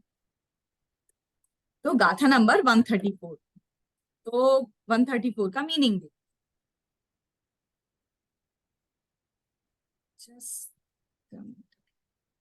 तो गाथा नंबर 134 का मीनिंग, जिनसे संक्लेशित होकर जीव इस लोक में और जिनके विषय का सेवन करने से दोनों ही भवों में दारुण दुख को प्राप्त होते हैं, उनको संज्ञा कहते हैं। उसके विषय भेद के अनुसार 4 भेद हैं, आहार, भय, मैथुन और परिग्रह। तो संज्ञाओं के बारे में हम सबसे पहले एक बेसिक चीज जो हमारी गाथाओं में आपको नहीं मिलेगी वो ये है कि संज्ञाएं एक इंद्रिय से लेके 5 इंद्रिय तक के सभी जीवों को होती हैं, है ना। एक इंद्रिय मतलब कोई भी जीव किसी भी समय संसार अवस्था में कहीं भी हो, किसी भी अवस्था में हो, इन 4 संज्ञाओं से उसको मुक्ति नहीं मिलती है अनलेस वो 11वां गुण स्थान प्राप्त ना कर ले, है ना। तब तक जीव को ये संज्ञाओं का जो है सद्भाव रहता है। तो क्या कहा आचार्य देव ने यहाँ कि जिनसे संक्लेशित होकर, मतलब ये डेफिनेटली दुख का कारण है। जिनसे संक्लेशित होकर जीव इस लोक में और जिनके विषय का सेवन करने से दोनों ही भवों में, मतलब इस लोक में भी और परलोक में भी दारुण दुख को, कौन सा दुख, बहुत ज्यादा दयनीय दुख को प्राप्त होते हैं, उन्हें संज्ञा कहते हैं। ठीक है, ये 4 प्रकार की होती है, आहार, भय, मैथुन और परिग्रह। मतलब इसका ये है कि अभी तो इनका सेवन किया, मतलब विषय भोग, है ना, ये जो इच्छाएं हैं, आहार की इच्छा, भय मतलब भय को देखकर भागने की इच्छा, भय से मुक्त होने की इच्छा, फिर मैथुन मतलब लस्ट की जो डिजायर है, और परिग्रह चीजों का लोभ जो है, संग्रह करने का जो हमारा परिणाम है, जो इच्छा है, ये क्या करते हैं, उस भाव में तो हमें दुख का कारण बने ही हुए। किसी भी तरह का भोग आकुलता का कारण भी है और आकुलता ही उसके भोगने में आती है। और ये आकुलता सिर्फ उसी समय की नहीं होती है, ये पाप बंद सिर्फ उस समय नहीं होता है, ये हमारे अगले भव में भी ये हम जिस तरह से कर्मों की थ्योरी देखते हैं तो अगले भव में भी दुख का कारण वो बनता है ना। भले ही हमारे भोगों में सिंपल रोटी और लौकी की सब्जी क्यों ना हो, कितने ही प्रासुक सात्विक भोग हमारे क्यों ना हो, लेकिन भोग हर वक्त क्या है, पाप का ही परिणाम है, पाप को ही प्राप्त कराते हैं। ठीक है, तो इसी तरह से ये संज्ञाएं भी जो है वो इस लोक में और परलोक में दोनों भवों में जो है दुख को प्राप्त कराने वाली होती हैं। तो अब इन आगे के जो 135 से 137 तक की जो गाथा है वो आगे के चार्ट में है, वो देख लेते हैं हम। इसको मैं मिनिमाइज कर दूं अपना स्क्रीन तो सबको दिख जाएगा। यस, इतना सुंदर ये जो टेबल बना दिया है भैया जी ने, वो आपकी 4-5 मतलब जो भी पूरा सार था इन गाथाओं का उसमें आ गया है, तो बहुत आसान हो गया हमारा काम। अब हम देख लेते हैं इसको। तो एक एक बार देख लेते हैं। आहार संज्ञा किसे कहते हैं? आहार संज्ञा कहते हैं कि आहार की इच्छा होना, है ना, आहार की इच्छा होना वो है आहार संज्ञा। तो संज्ञा मतलब इच्छा, है ना, डिजायर, ये मीनिंग लेंगे हम यहाँ संज्ञा का। तो आहार का, भोजन को ग्रहण करने की इच्छा होना आहार संज्ञा है। भय संज्ञा किसे कहेंगे? भय कषाय के उदय से, जब इस कषाय का उदय होता है, भय नाम की कषाय है ना, अपन ने पढ़ी है 9 कषाय, जो कषाय के 25 भेद हैं। चारित्र मोहिनी। चारित्र मोहिनी के जो 25 भेद हैं उसमें हमने 16 तो पढ़ी है, ये अनंतानुबंधी, अप्रत्याख्यान, अप्रत्याख्यानावरण, प्रत्याख्यानावरण, संजुलन, ये 16 भेद। और हाँ, वही आएगा ना, हास्य हाँ रति बिल्कुल अरति। बिल्कुल, हास्य, रति, अरति, शोक, भय, जुगुप्सा और पुरुषवेद, स्त्रीवेद, नपुंसक वेद। तो वो जो भय कषाय के उदय से, है ना, किसी ना किसी कर्म का तो निमित्त चाहिए, कुछ ना कुछ परिणामों में जीव के ऊपर नीचे तो वहीं से ही होते हैं। तो भय कषाय के उदय से जो हमको भय लगा, भय लगने से, संज्ञा का क्या मतलब है? भय लगना संज्ञा नहीं है, उस भय से हम दूर भागते हैं, उसका जो हम, उस भय से मुक्त होने का जो हम उपाय खोजते हैं, उसको, उस इच्छा को कि मेरा ये भय चला जाए, उस इच्छा को जो है भय संज्ञा। ठीक है, जैसे आपको डर लगा तो आप चिल्लाओगे, है ना, आप कुछ हाव भाव दिखाओगे, आप उस जगह से भाग खड़े हो जाओगे। तो ये जो आपका जो उस भय को दूर करने का जितना भी एक्शन है वो कहलाती है भय संज्ञा, ना कि भय को लगना। भय लगना तो भय कषाय का उदय है। ठीक है, भय संज्ञा मतलब उस भय से भागने की, उस भय को दूर करने की इच्छा, इज कॉल्ड भय इच्छा। मैथुन संज्ञा जो स्त्री पुरुष के मिलन के परिणाम जो होते हैं, जो लस्ट डिजायर के परिणाम होते हैं, वो मैथुन संज्ञा कहलाती है। और परिग्रह संज्ञा से तो हम सब बहुत अच्छे से वाकिफ हैं, क्योंकि दिन रात हमारा जो कभी बुद्धिपूर्वक कभी अबुद्धिपूर्वक हमारी बुद्धि जो है वो चीजों में ही, मतलब वस्तुओं में ही अटकी रहती है। तो ये परिग्रह संज्ञा है, मतलब और इकट्ठा करने की इच्छा, अपना जीवन को ऐसा हमारा मानना है, ऐसा ऐसा ऐसा हमारा नहीं, मतलब कह सकते हैं, लेकिन बाय एंड लार्ज ऐसी हमारी एक जो उल्टी बुद्धि चलती है कि चीजों में सुख है उस कारण से, तो वो है परिग्रह संज्ञा। अब इन चारों संज्ञाओं के जो है कारण, निमित्त कारण, किस कर्म के उदय से ये संज्ञाएं होती हैं, और 2 कारण है किसी भी संज्ञा के, एक तो अंतरंग कारण है और एक बाह्य कारण है। तो अंतरंग कारण में उस कर्म का तीव्र उदय या उदीरना, और बाह्य निमित्त कारण में काफी सारे जो कहते हैं ना कि अनुकूल सामग्री मिल जाना, नो कर्म मिल जाना, वो है। और किस गुण स्थान तक कौन सी संज्ञा का उदय रहता है, ये सारी पूरी जो गाथाओं का सार है ये इस चार्ट में अपना आ जाता है। तो अब हम देखेंगे कि जो भी संज्ञाएं होती है ना, वो कर्म के तीव्र उदय या उदीरना से होती है। उदीरना किसको कहते हैं? ये टर्म हमने पहले भी कई बार देखा होगा। उदीरना कहते हैं कोई भी कर्म का फल आने वाला था, है ना। अब क्या हुआ कि कुछ ऐसे आपने तीव्र कषायक भाव किए कि बहुत सारा कर्म जो एक एक करके आने वाला था ना, वो एक साथ, उसके फल देने का समय नहीं है लेकिन समय के पहले वो इकट्ठा आ जाए, है ना। वो इकट्ठा मतलब पुराने समयों का जो एक समय में उदय जिनका आने वाला था वैसा नहीं आए, और इस प्रेजेंट मोमेंट पे ही बहुत सारे कर्म एक साथ अपने झड़ जाते, तो उसको कहते हैं उदीरना। तो या तो उदय निमित्त होता है या उदीरना निमित्त होती है। तो अंतरंग निमित्त कारण तो ये। अब आहार जो संज्ञा है उसका कारण क्या है, अंतरंग निमित्त कारण क्या है? असाता वेदनीय, है ना। तो भूख लगना जो है यह बीमारी है जो हमें लगते, जो हमें दिन रात जिससे हम परेशान हैं। हम नहीं, सारे संसार के जीव परेशान हैं। और आयरनी तो ये है कि अगर कम लगे तो हम डॉक्टर के पास जाते हैं कि भाई हमें आजकल भूख बहुत कम लग रही है। मतलब ये जो कषाय है, ये जो असाता का उदय है, ये बराबर चलते रहना चाहिए, इसका हमारा प्रयास होता है। तो इस बात को हमको समझना चाहिए कि ये एक बीमारी है, ये हमारे बहुत तीव्र कर्म का उदय है कि हमें भूख लग रही है और हमें उसके लिए फिर उसका उपाय ढूंढना पड़ता है, राइट। तो असाता वेदनी कर्म के उदय से ही हमको जो है आहार संज्ञा चलती है। अब इसके निमित्त कारण क्या क्या, बाह्य निमित्त क्या क्या होते हैं?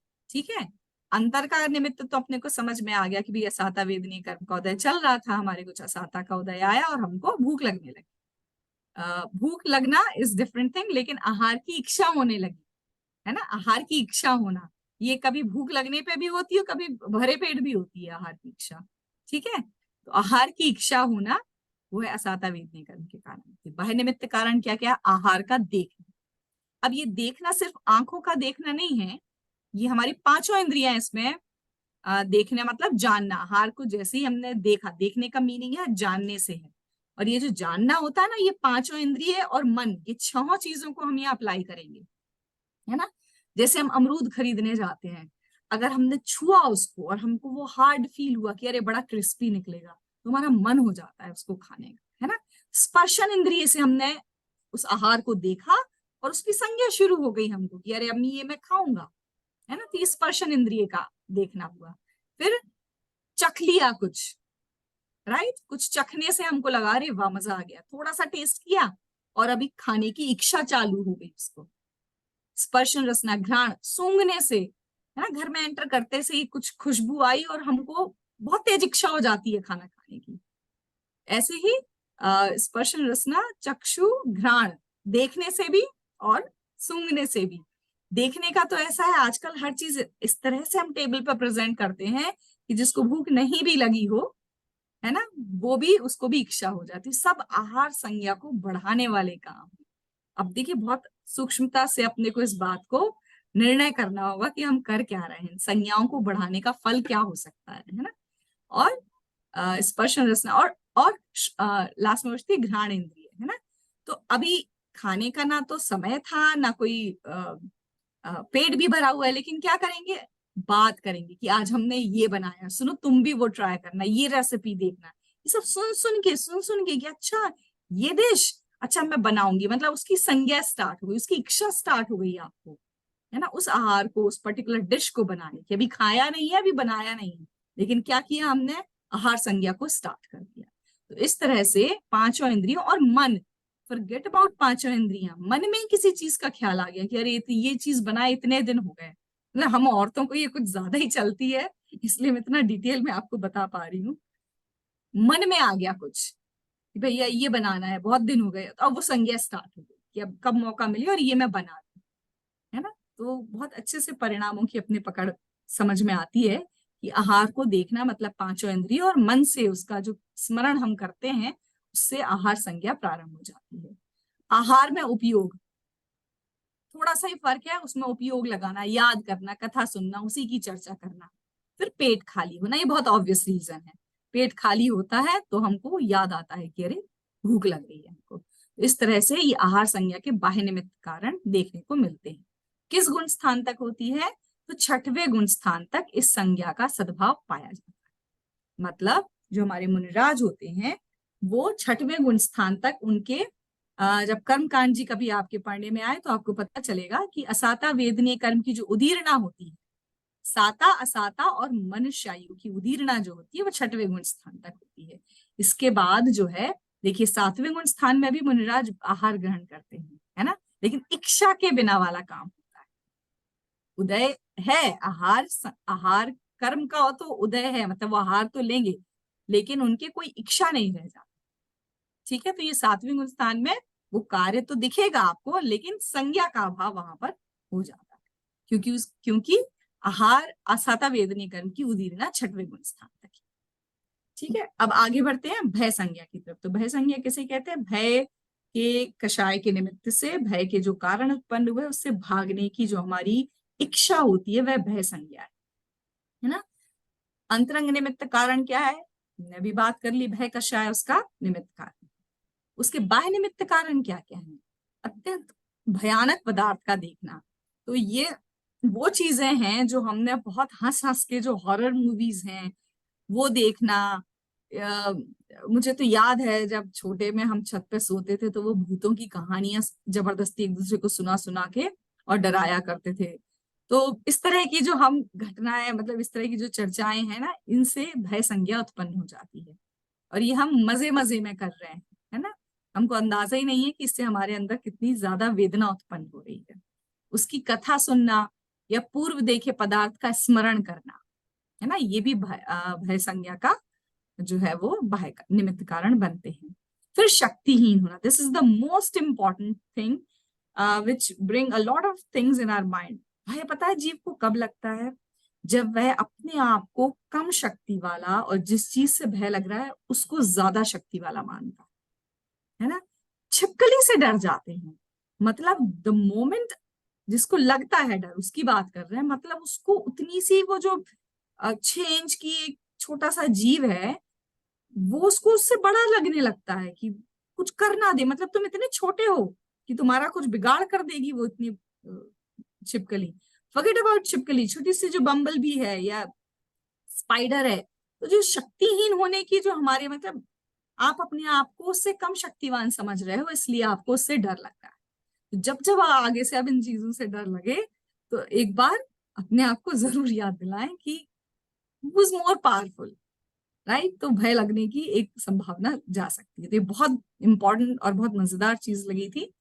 तो तीसरा कारण शक्तिहीन होना ये बता दिया। अब किस गुण स्थान तक होती है ये होती है 8वें गुण स्थान तक। मतलब 8वें गुण स्थान में जब कर्मों का जो विच्छुत्ति होती है, उदय विच्छुत्ति होती है, ये थोड़ा कर्मकांड जी का विषय है, थोड़ी सी मैं कोशिश करती हूँ बताने की।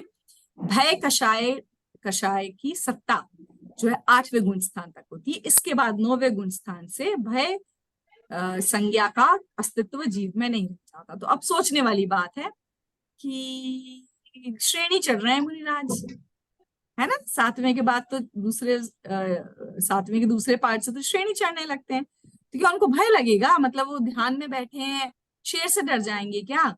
कोई सांप आ जाएंगे तो क्या उठ के चले जाएंगे क्या? नहीं नहीं नहीं, उपचार से कहा है क्योंकि उसका कारण उपलब्ध है वहां, वो कषाय का अंश वहां पर उसकी सत्ता उपलब्ध है। देखिए यहाँ ब्रैकेट में लिखा हुआ है, उपचार से कहा है क्योंकि कर्मों का उदय वहां पर पाया जाता है लेकिन कार्य नहीं देखा जाता। उस कर्म का उदय है वहां पर, लेकिन वो ऐसा कार्य हो कि ऐसे भावलिंगी संत को डर लगे, ऐसा 3 काल में संभव नहीं है। कि बाहर नहीं लग रहा तो कुछ अंदर तो घबराहट हो ही रही होगी ना। नहीं, बिल्कुल नहीं होती। कोई कार्य भय संज्ञा का वहां पे नहीं देखा जाता। कर्म की सूक्ष्मता से देखें तो क्योंकि वहां तक उसकी उदय और उन कर्मों की सत्ता वहां तक विद्यमान है। ऐसे ही हम पूरी बातें वैसे ही लगाएंगे। मैथुन संज्ञा वेद कषाय नाम के कर्म से होती है। वो 9 कषाय में जो 3 कषाय हमने बोली थी, स्त्री वेद, पुरुष वेद, नपुंसक वेद, तो वेद कषाय के उदय से जीव को मैथुन संज्ञा का परिणाम होता है। कारण क्या? कामोत्पादक गरिष्ठ भोजन, है ना। जितने भी व्रती होते हैं बहुत ज्यादा गरिष्ठ भोजन नहीं खाते हैं। क्यों? क्योंकि उनके जो रस होते हैं वो इस तरह के, बहुत ही सिंपल साइंस है। देखिए जो हम खाएंगे उससे क्या बनेगा? उससे हमारा ब्लड बनेगा, उससे हमारे हार्मोन्स बनेंगे। तो जैसा जैसा हम भोजन खा रहे हैं वैसे वैसे केमिकल चेंजेस हमारे बॉडी के अंदर आ रहे हैं, वैसे वैसे हमारे अंदर हार्मोनल चेंजेस आते हैं, है ना। तो जैसा भोजन करेंगे वैसे हमारे अंदर के परिणामों में वैसी वैसी गृद्धता आएगी। तो जो वेद कषाय के भाव होते हैं उसमें बहुत बड़ा रीजन कामोत्पादक गरिष्ठ भोजन भी है। और जब हम किसी श्रावकाचार को पढ़ते हैं तो पूरी लिस्ट है इस तरह के भोजन की, है ना, कि भैंस के दही का, भैंस के दूध का दही और खीर और जितनी भी गरिष्ठ चीजें हैं ये सब काम उत्पादक गरिष्ठ भोजन में आ जाएंगी। फिर दूसरा कारण क्या दिया? काम कथा या नाटक आदि का सुनना। तो जी कथा और नाटक तो अब नहीं होते हैं, लेकिन अगर आपके हाथ में मोबाइल है, अगर अपने हमारे घर में टेलीविजन है, तो हम चाहें ना चाहें हमारी स्क्रीन पे जब हम फालतू में स्क्रॉल कर रहे होते हैं तो कुछ ना कुछ हमारी स्क्रीन के आगे आ ही जाता है। हम रुके वहां, हम ना रुके, वो हमारी अपनी चॉइस होती है, लेकिन 1 सेकंड तो हम देख ही रहे हैं ना उसको। तो इस तरह की ये घटनाएं बहुत आजकल तो इतनी सहज उपलब्ध हैं जिसका कोई हिसाब ही नहीं है। फिर तो ये सब चीजें क्या करती हैं? वेद कषाय में तीव्रता लाती हैं, मैथुन संज्ञा को और अधिक पैदा करती हैं। फिर तीसरा कारण क्या है? पूर्व में भोगे काम विषय आदि को याद करना। बहुत स्पष्ट है, सभी को समझ में आ गया होगा। फिर कुशल पुरुषों की संगति, कुशील पुरुषों की संगति, गोष्ठी आदि करना। मतलब आप इस तरह के संगति में हो जहां पर इस तरह की चर्चाएं हो रही हो, इस तरह की खुल्लम खुल्ले बात हो रही हो, तो उस सबसे भी मैथुन संज्ञा हमारी का कारण ही इसको कहा है। कहाँ तक होती है? 9वें स्थान तक। बिल्कुल अब इस बात को वैसे ही डाइजेस्ट करेंगे श्रेणी चढ़ रहे हैं मुनिराज, महामुनिराज 9वें गुण स्थानवर्ती, उनके मैथुन संज्ञा नहीं भाई, काम नहीं देखे जाएंगे, वैसे कोई काम नहीं देखे जाएगा ना, अंदर का भाव वैसा होगा, लेकिन क्योंकि वहां तक सत्ता है उस कर्म के उदय की, तो वहां तक वेद कषाय का उदय है। इसलिए कहा गया है कि नवम गुण स्थान के बाद मैथुन संज्ञा का अभाव हो जाता है। उनकी ऐसी कोई इच्छा नहीं पाई जाती, उनके ऐसे कोई कार्य नहीं पाए जाते, लेकिन कर्म का उदय, कर्म की सत्ता वहां तक विद्यमान है, इसलिए उस अपेक्षा से बात कहने में आ जाती है। फिर आखिरी है परिग्रह संज्ञा। कारण लोभ कषाय, लोभ के कारण ही जीव परिग्रह की इच्छा करता है ना, उसका रीजन लोभ कषाय है। और बाह्य कारण में क्या है, भोग उपभोग के साधनभूत धन धान्य आदि बाह्य परिग्रह रूप उपकरण को देखना। ये सेल चल रही है, दिवाली सेल चल रही है, स्मॉल चलते हैं, विंडो शॉपिंग करके आते हैं, कुछ खरीदा तो है ही नहीं हमने, कुछ परिग्रह तो इकट्ठा किया ही नहीं है, लेकिन देख के लग गया, अच्छा ये ठीक मिल रहा है, याद रखेंगे इसको, ये चीज यहाँ से लेनी है, इसको ये वहां से गिफ्ट करना, अरे ये मुझे कब से चाहिए था। जितना जितना ज्यादा हम अपने उपयोग को भटकाएंगे, उतनी ज्यादा हमारी ये परिग्रह संज्ञा होगी, जो आजकल पार्ट ऑफ आवर लाइफ बन गया है, पता ही नहीं चलता कब हो जाता है। और ये ठीक है, तो इस तरह की चीज है, इस तरह के नो कर्म हैं जिनसे हम जरूर बचें। फिर धनादिक की कथा सुनना, किसी ने प्रॉपर्टी ले ली, अरे हमें भी लेनी थी, किसी ने कुछ अच्छा बना लिया, अरे नई ज्वेलरी बना ली, नया ये कर लिया, नई गाड़ी ले ली, हमें भी पता ही नहीं चलता कब इच्छा हो जाती है, अच्छा हाँ गाड़ी तो हमें भी बदलनी थी, अब हम फैमिली हमारी बड़ी हो गई है, आती नहीं है उस गाड़ी में, there could be an number of reasons. तो कथा सुनने से, किसी और की कथा सुन ली और हमारे वैसे इच्छाएं स्टार्ट हो गई। पूर्व भोगे पदार्थों का स्मरण करना, ये भी बहुत आसान है, याद आ जाती हैं चीजें और फिर हमारी वैसी संज्ञा चलने लगती है।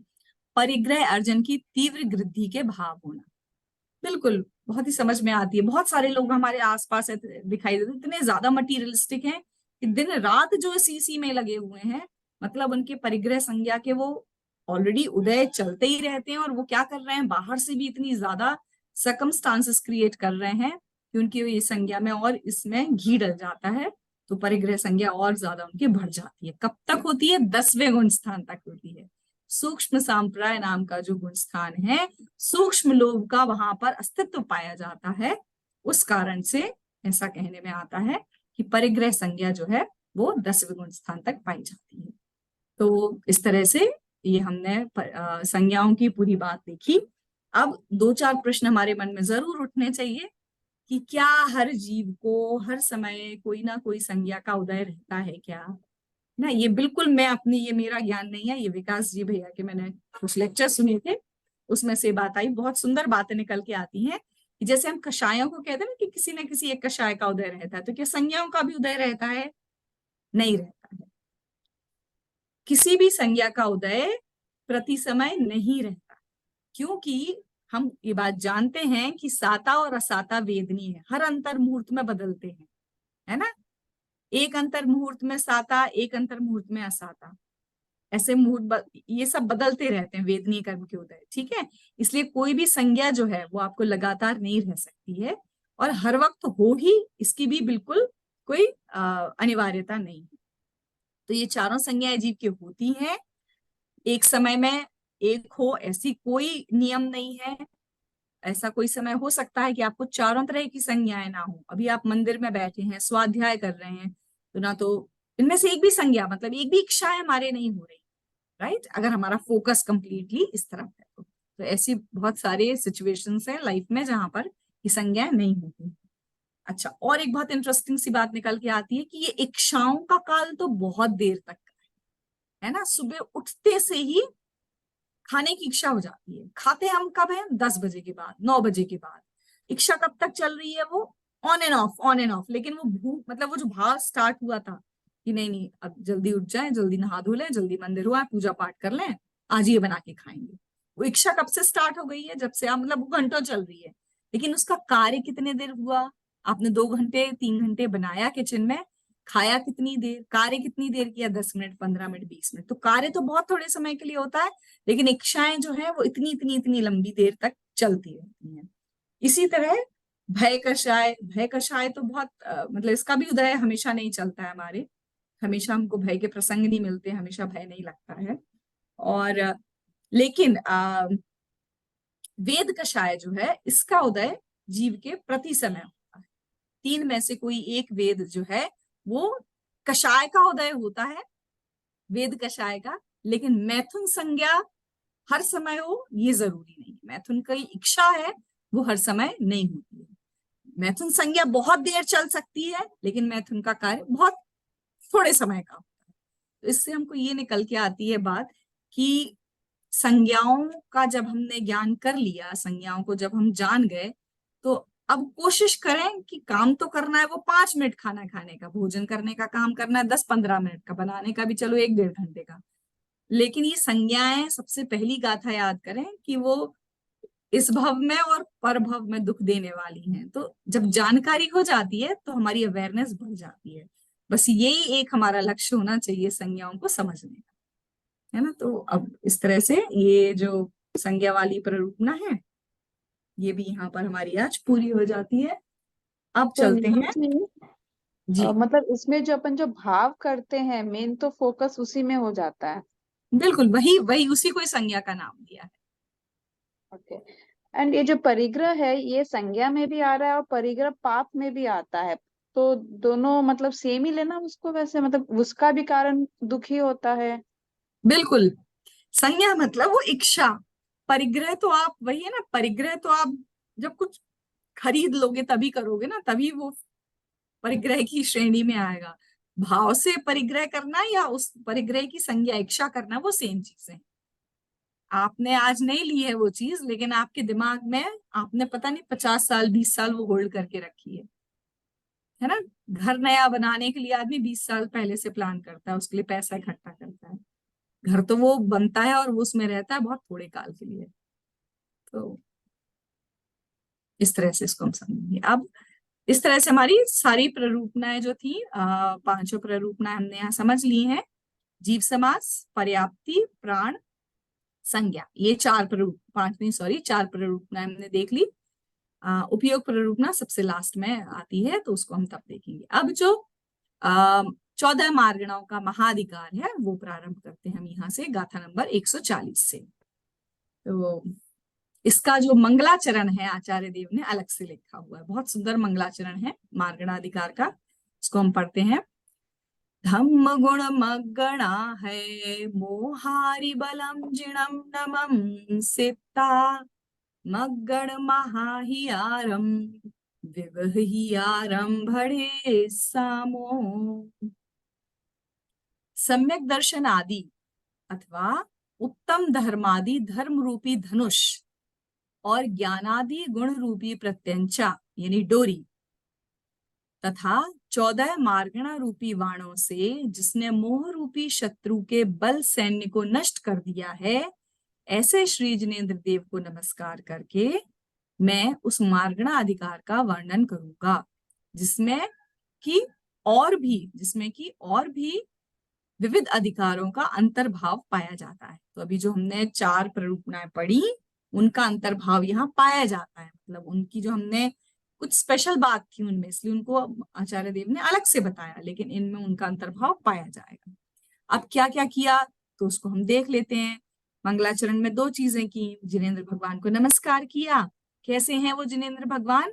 जिनके पास धनुष कैसा है, सम्यक दर्शन, सम्यक ज्ञान, सम्यक चरित्र युक्त, या कह लीजिए उत्तम समाधि 10 धर्म है जो, उस रूप उनके पास धनुष है।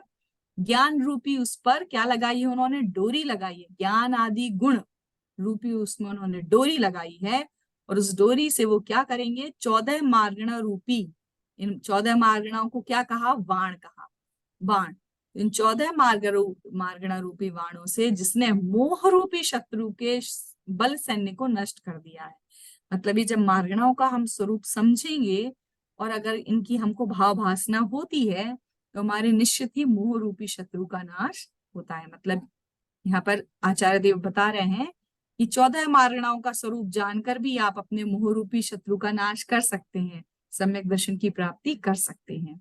तो ऐसे जिनेन्द्र देव को मैं नमस्कार करता हूं और उस मार्गणा महाधिकार का वर्णन करूंगा। जिसमें और भी अधिकारों का अंतर्भाव पाया जाता है। तो विविध अधिकार प्रतिज्ञा क्या ली कि विविध अधिकारों से युक्त मार्गणा महाधिकार का वर्णन करने की यहाँ पर प्रतिज्ञा की है। गाथा नंबर 140 हो गई। अब गाथा नंबर 141 की बात देखते हैं। प्रवचन में जाहि व जासु जीवा मग्गिज्जन्ते जहा तहा दिठा ताओ 14 जाने सुइणाने मग्गड़ा होंती। मतलब प्रवचन में, मतलब भगवान की वाणी में जिस प्रकार से देखे हों, मतलब उन्होंने जैसे प्रत्यक्ष देखे हैं उसी प्रकार से जीवादि पदार्थों का जिन भावों के द्वारा अथवा जिन पर्यायों में विचार अन्वेषण किया जाए उनको ही मार्गणा कहते हैं। उनके 14 भेद हैं, ऐसा समझना चाहिए।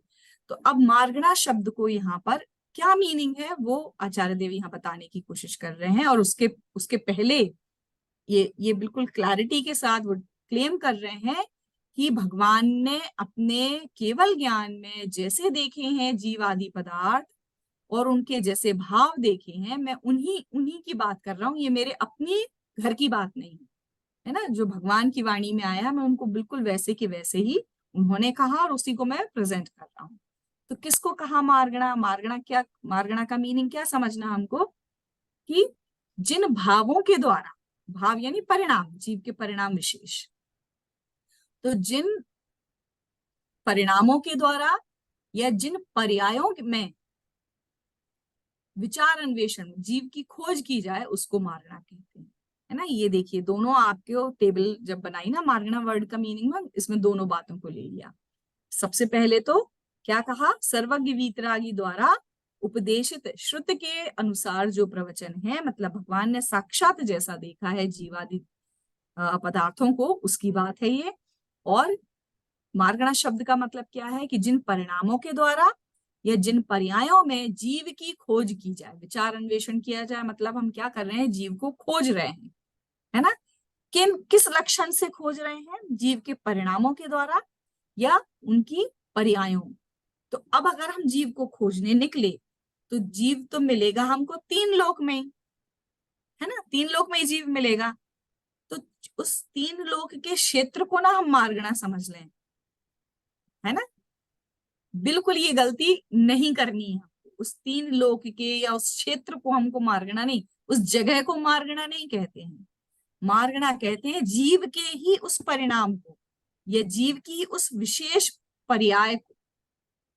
ठीक है, तो ये बात हमको बैकग्राउंड में बिल्कुल सेट कर देनी है। जो भी 14 मार्गणाओं में अभी हम पढ़ेंगे वहां हमारा फोकस, हमारा लक्ष्य क्या होना चाहिए कि हम जीव की खोज कर रहे हैं।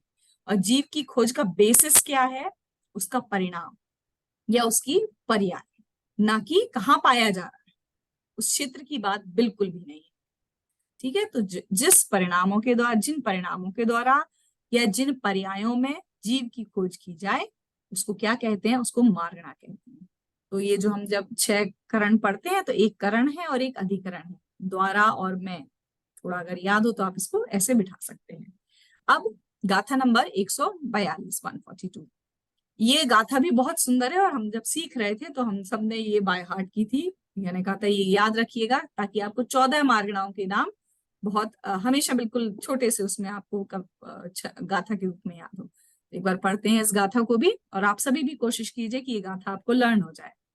गई इंदिये सुकाए जोगे वेदे कसायणानेय संजम दंसन लेसा भव्या सम्मत सन्निहारे। तो पूरा का पूरा 14 मार्गणाओं का नाम आ गया। गई गति, इंद्रिय इंद्रिय, गई इंद्रिय, काये काय, जोगे योग योग, वेदे वेद, कसाय कषाय, नाने ज्ञान, संजम संयम, दंसन दर्शन, लेसा लेश्या, भव्या भव्यत्व भव्यत्व, सम्मत सम्यक्त्व, सन्नी संगी, आहारे आहार। इस तरह से गति, इंद्रिय, काय, योग, वेद, कषाय, ज्ञान, संयम, दर्शन, लेश्या, भव्यत्व, सम्यक्त्व, संगी, आहार, ये 14 मार्गणाओं के नाम हैं। तो अब इस गाथा के बाद जो विषय हमारा है वो है सांकर निरंतर मार्गणाओं का। है ना, जिसकी बात हमको तब समझ में आएगी जब हम उसकी टर्मिनोलॉजी पढ़ लेंगे। टर्मिनोलॉजी पढ़ पाते हैं हम जब तक हमारी 14 मार्गणाओं का कंटेंट हमारा खत्म होता है। तो 143, 144, 145, 146 ये 4 गाथाएं हमारे सिलेबस में है सांतर निरंतर मार्गणाओं की। नहीं सॉरी, 143, 144, 145 इनको हम सबसे लास्ट में पढ़ेंगे जब 14 मार्गणाओं का विषय हमारा पूरा हो जाएगा, तब हमको थोड़ी सी इसकी बात अच्छे से समझ में आएगी। तो अभी हम सीधे चलते हैं अधिकार नंबर 6 गति मार्गणा पे। मित्तल जी आप मुझे अब को होस्ट बना दीजिए, क्योंकि अब जब गति मार्गणा हम पढ़ेंगे तो मैं जो जैन कोश पे जो नोट्स हैं मैं उनसे ये मार्गणाएं अब स्टार्ट करना चाहती हूँ। ऑलरेडी को होस्ट है। ठीक है, तो आप स्टॉप स्क्रीन शेयरिंग कर दीजिए। I will share the screen now. Yes, chat में काफी कुछ है, मैं एक सेकंड देख लूं क्या। Okay, voice was limited. ठीक है ठीक है, कुछ नहीं है। चलिए, आप लोगों को जो प्रश्न आते जाएं साथ में प्लीज पूछते जाइए, और शाम का रात का टाइम है तो अटेंशन के लिए थोड़ा मुश्किल हो जाए, इसलिए अगर बोलते रहेंगे तो इजी रहेगा आपको भी और मुझे भी। चलिए, अब हम पढ़ेंगे गति मार्गणा। ये जो मैं नोट्स खोल रही हूँ ये जैन कोश पे आपको मिल जाएंगे, मैं इसकी लिंक आज आपको भेज दूंगी, तो आप लोग भी ये नोट्स देख सकते हैं। गति मार्गणा, अब सिलेबस में हमारे पास सिर्फ 146 गाथा है, लेकिन बहुत इंटरेस्टिंग सब्जेक्ट है ये, तो मैं इंट्रोडक्शन चारों गतियों की मार्गणाओं का जरूर करना चाहती हूँ। इनफैक्ट मुझे स्वानुभूति दीदी से भी बात करनी थी इस विषय में। हम ये थोड़ी सी गाथाएं और ऐड करना बहुत जरूरी है, मतलब बहुत इंटरेस्टिंग सी चर्चा है ये, और हमारी ही बात है, राइट? तो मजा आएगा आपको पढ़ने में। गाथा नंबर 146 देखते हैं। गति नाम कर्म के उदय से होने वाली जीव की पर्याय को अथवा चारों गतियों में गमन करने के कारण को गति कहते हैं। अब जब हमने बाल बोध में पढ़ा था तो गति का मीनिंग क्या सीखा था हमने? जीव की अवस्था विशेष को गति कहते हैं। बहुत सही परिभाषा है, एज अ बिगिनर हमको समझानी है बच्चों को, या हम भी पढ़ रहे हैं तो ऐसे ही सीखेंगे गतियों को कि अवस्था विशेष को गति कह देते हैं। अब क्योंकि इसमें बहुत सारे, अब जब हम बड़े हो गए हैं जीव कांट जी पढ़ रहे हैं, तो उसको और एप्ट करने की हमको कोशिश करनी और एक्यूरेट करनी है, क्योंकि वो बहुत इनकम्प्लीट है। और अवस्था विशेष में तो बहुत सारी मतलब अगर अब हम देखें उस परिभाषा को तो बहुत इनकम्प्लीट है वो अवस्था। तो स्त्री की अवस्था भी होती है, मैं जब और छोटी थी तो लड़की कहलाती थी, फिर और बड़ी हो जाऊंगी तो महिला, और मतलब बहुत सारे अवस्थाएं हैं, लेकिन ये मेरी गति को डिफाइन नहीं कर सकते, है ना, क्योंकि गति तो फिर भी मेरी मनुष्य गति ही है। सो दैट परिभाषा is good, that definition is good for the beginners समझने के लिए। लेकिन अब हम जो समझेंगे वो थोड़ी सी और विशेष चर्चा है। गति नाम कर्म का उदय है, निमित्त कारण कर्म का उदय ही होगा हमेशा, तो गति नाम कर्म का उदय होता है। नाम कर्म के उदय की एक ब्रांच है ये गति नाम। गति तो नाम कर्म में भी गति नाम कर्म के उदय से होने वाली जीव की, किसकी? जीव की पर्याय को, अथवा पर्याय मतलब उसकी अवस्था विशेष, जीव की अवस्था विशेष, ठीक है, किस नाम कर्म के उदय से? गति नाम कर्म के उदय से, अथवा चारों गतियों में गमन करने के कारण को गति कहते हैं। गति का अगर हम हिंदी वर्ड को देखें तो गमन से गति पता चलता है ना हमको, तो ये वाली भी निरुक्ति से परिभाषा कर ली। अब एक बहुत इंटरेस्टिंग सी बात है, जब भी आचार्य देव किसी मार्गणा में मार्गणा का वर्णन करेंगे तो उसमें 4 या 5 चीजें हैं, मतलब there is a pattern which you will see in all मार्गणा। क्या होता है कि सबसे पहले तो उसका निरुक्ति से अर्थ, निरुक्ति मतलब उसका शाब्दिक अर्थ, उस मार्गणा का वर्ड मीनिंग क्या है वो बताएंगे, उसकी डेफिनेशंस बताएंगे अलग अलग पर्सपेक्टिव से, फिर उस मार्गणा का भेद प्रभेद बताएंगे कि उसके कितने भेद प्रभेद होते हैं, ठीक है, ये सेकंड क्राइटेरिया होगा। अब उन भेदों का स्वरूप भी बताएंगे, सिर्फ नाम नहीं बताएंगे, उन भेदों का स्वरूप भी बताएंगे। फिर अगर उसमें कोई और स्पेशल जानकारी है ना, कुछ अलग से एक्स्ट्रा उसके अंदर कोई स्पेशल इंफॉर्मेशन है वो भी बताएंगे। फिर उनका काउंटिंग, उनका संख्या, उनका पूरा कैलकुलेशन भी बताएंगे। तो इन क्राइटेरियाज का, इन पैटर्न से ही हर मार्गणा को अपन समझेंगे। तो जब हम 146 गाथा पढ़ रहे हैं, मतलब हमको यहाँ पर डेफिनेशन वाली गाथा, ये बिगने मतलब आपको इंट्रोड्यूस कर रहे हैं वो कि गति मार्गणा किसको कहा। तो गति नाम कर्म के उदय से होने वाली जीव की अवस्था विशेष को, मतलब जीव के वो परिणाम जो गति, उस गति विशेष में होते हैं, जीव के वो परिणाम जो उस गति विशेष में होते हैं, वह क्या है, गति मार्गण, ठीक है, अथवा चार गतियों में गमन करने को भी गति कहते हैं। तो इसके चार भेद हैं, नरक गति, त्रियंज गति, मनुष्य गति, देव गति। अब बच्चों से पूछो तो वो कुछ भी बता देते हैं कहीं से भी शुरू करके, लेकिन there is a reason for this sequence, है ना, ऊंचा चढ़ने की बात है ना। तो नरक, त्रियंज, मनुष्य, देव, तो उत्तरोत्तर जो जीव के अनुकूलताओं को बढ़ाती है, उस तरह की हम इसको सीक्वेंस में ही हमेशा बात करेंगे। एक प्रश्न पूछूं? जी, जो आपने बोला ना कि नरक गति के बाद में तिर्यंज गति, एक अपेक्षा से ये भी सोच सकते हैं ना कि नित्य निगोद में है तो उस अपेक्षा से तिर्यंज गति पहले आनी चाहिए, क्योंकि नरक हाँ, गति में 33 सागरोपंख के बाद तो फिर तो छुटकारा ही है, उस अपेक्षा से। हाँ बिल्कुल, हाँ ले सकते हैं, मतलब ऐसा सोचा जा सकता है। लेकिन जो नरक गति के दुख हैं वो बहुत ज्यादा लिखे हुए जी हैं, जी जी त्रियंज गति के दुख हमको उतने, श्योर। हाँ, तो इस तरह से ये सीक्वेंस हम ले सकते हैं। अब गति की परिभाषा फिर से बता दी कि गति नाम कर्म के उदय से होने वाली जीव की पर्याय को गति कहते हैं, चारों गति में गमन करने को भी गति कहते हैं। अब चारों को ये बता दिया। अब गाथा नंबर 146 से हम नरक गति देख रहे हैं। ये हमारे सिलेबस में नहीं है, लेकिन इंट्रोडक्शन के लिए एक एक बार इन गतियों का क्या स्वरूप है हम जरूर देखेंगे। तो जो द्रव्य, क्षेत्र, काल, भाव में, मतलब चारों ही डायमेंशंस में स्वयं तथा परस्पर में, ना तो स्वयं में ना ही आपस में प्रीति को प्राप्त नहीं होते, उनको नारद या नारकी कहते हैं। तो ये भाव, जीव का जो नरक गति का भाव है उसको नरक गति कहते हैं, न कि हमको जो छह डाला की पिक्चर्स है ना जो अभी भी दिखाई दे रही हैं हमें। नरक गति मतलब वो नरक के बिल नहीं है। नरक गति मतलब वो जो टॉर्चर चल रहा है ना जीवों पे, ये जो कार्यक्रम चल रहे हैं हम देख रहे हैं पिक्चर्स में, नरक गति का मतलब बिल्कुल ये नहीं।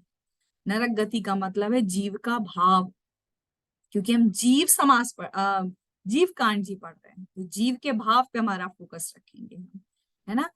कैसा भाव, जो किसी भी द्रव्य, किसी भी क्षेत्र, किसी भी काल, किसी भी भाव में न तो स्वयं में प्रीति को प्राप्त होते हैं, ना ही परस्पर प्रीति को प्राप्त करते कराते हैं। तो उस जीव के परिणाम को, जीव की उस पर्याय को क्या कहते हैं, नारद या नारकी कहते हैं। अब इसके निरुक्ति से चारों और परिभाषाएं आगे आपको मिलेंगी।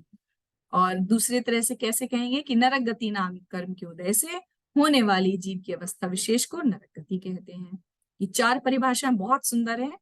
चार शब्द आते हैं नरक के लिए, नारद, नारक, निरय, निरत। इनके भी मैं नोट्स भेजूंगी, एक बार आप जरूर देख लीजिएगा। 7 नरकों के नाम दिए हैं, उनमें कितनी क्या रोशनी होती है उस हिसाब से, तो वो भी हमको जानने में आ सकता है। अब दूसरी गति है त्रियंज गति। त्रियंज गति की क्या खास बात है, जो मन वचन काय की कुटिलता को प्राप्त हो। कुटिलता वर्ड का मीनिंग हमको पता है, कॉम्प्लिकेटेड, नॉट सिंपल, है ना। जो सीधा नहीं हो वो क्या होता है, वो कुटिल होता है, कॉम्प्लिकेटेड होता है। तो जो मन वचन काय की कुटिलता को प्राप्त हो, जिनकी एक बात है ना, मन वचन काय की कुटिलता एक बात, दूसरी बात जिनकी आहार आदि विषयक संज्ञा दूसरे मनुष्यों को अच्छी तरह प्रकट हो। इस बात को हम थोड़ा और अच्छे से समझने की कोशिश करते हैं। अभी अभी हमने संज्ञाएं पढ़ी है ना, आहार, भय, मैथुन, परिग्रह। ये 4 संज्ञाएं सब जीवों को होती हैं, ये हमको क्लियर है, एक इंद्रिय से लेके पंचेंद्रिय तक।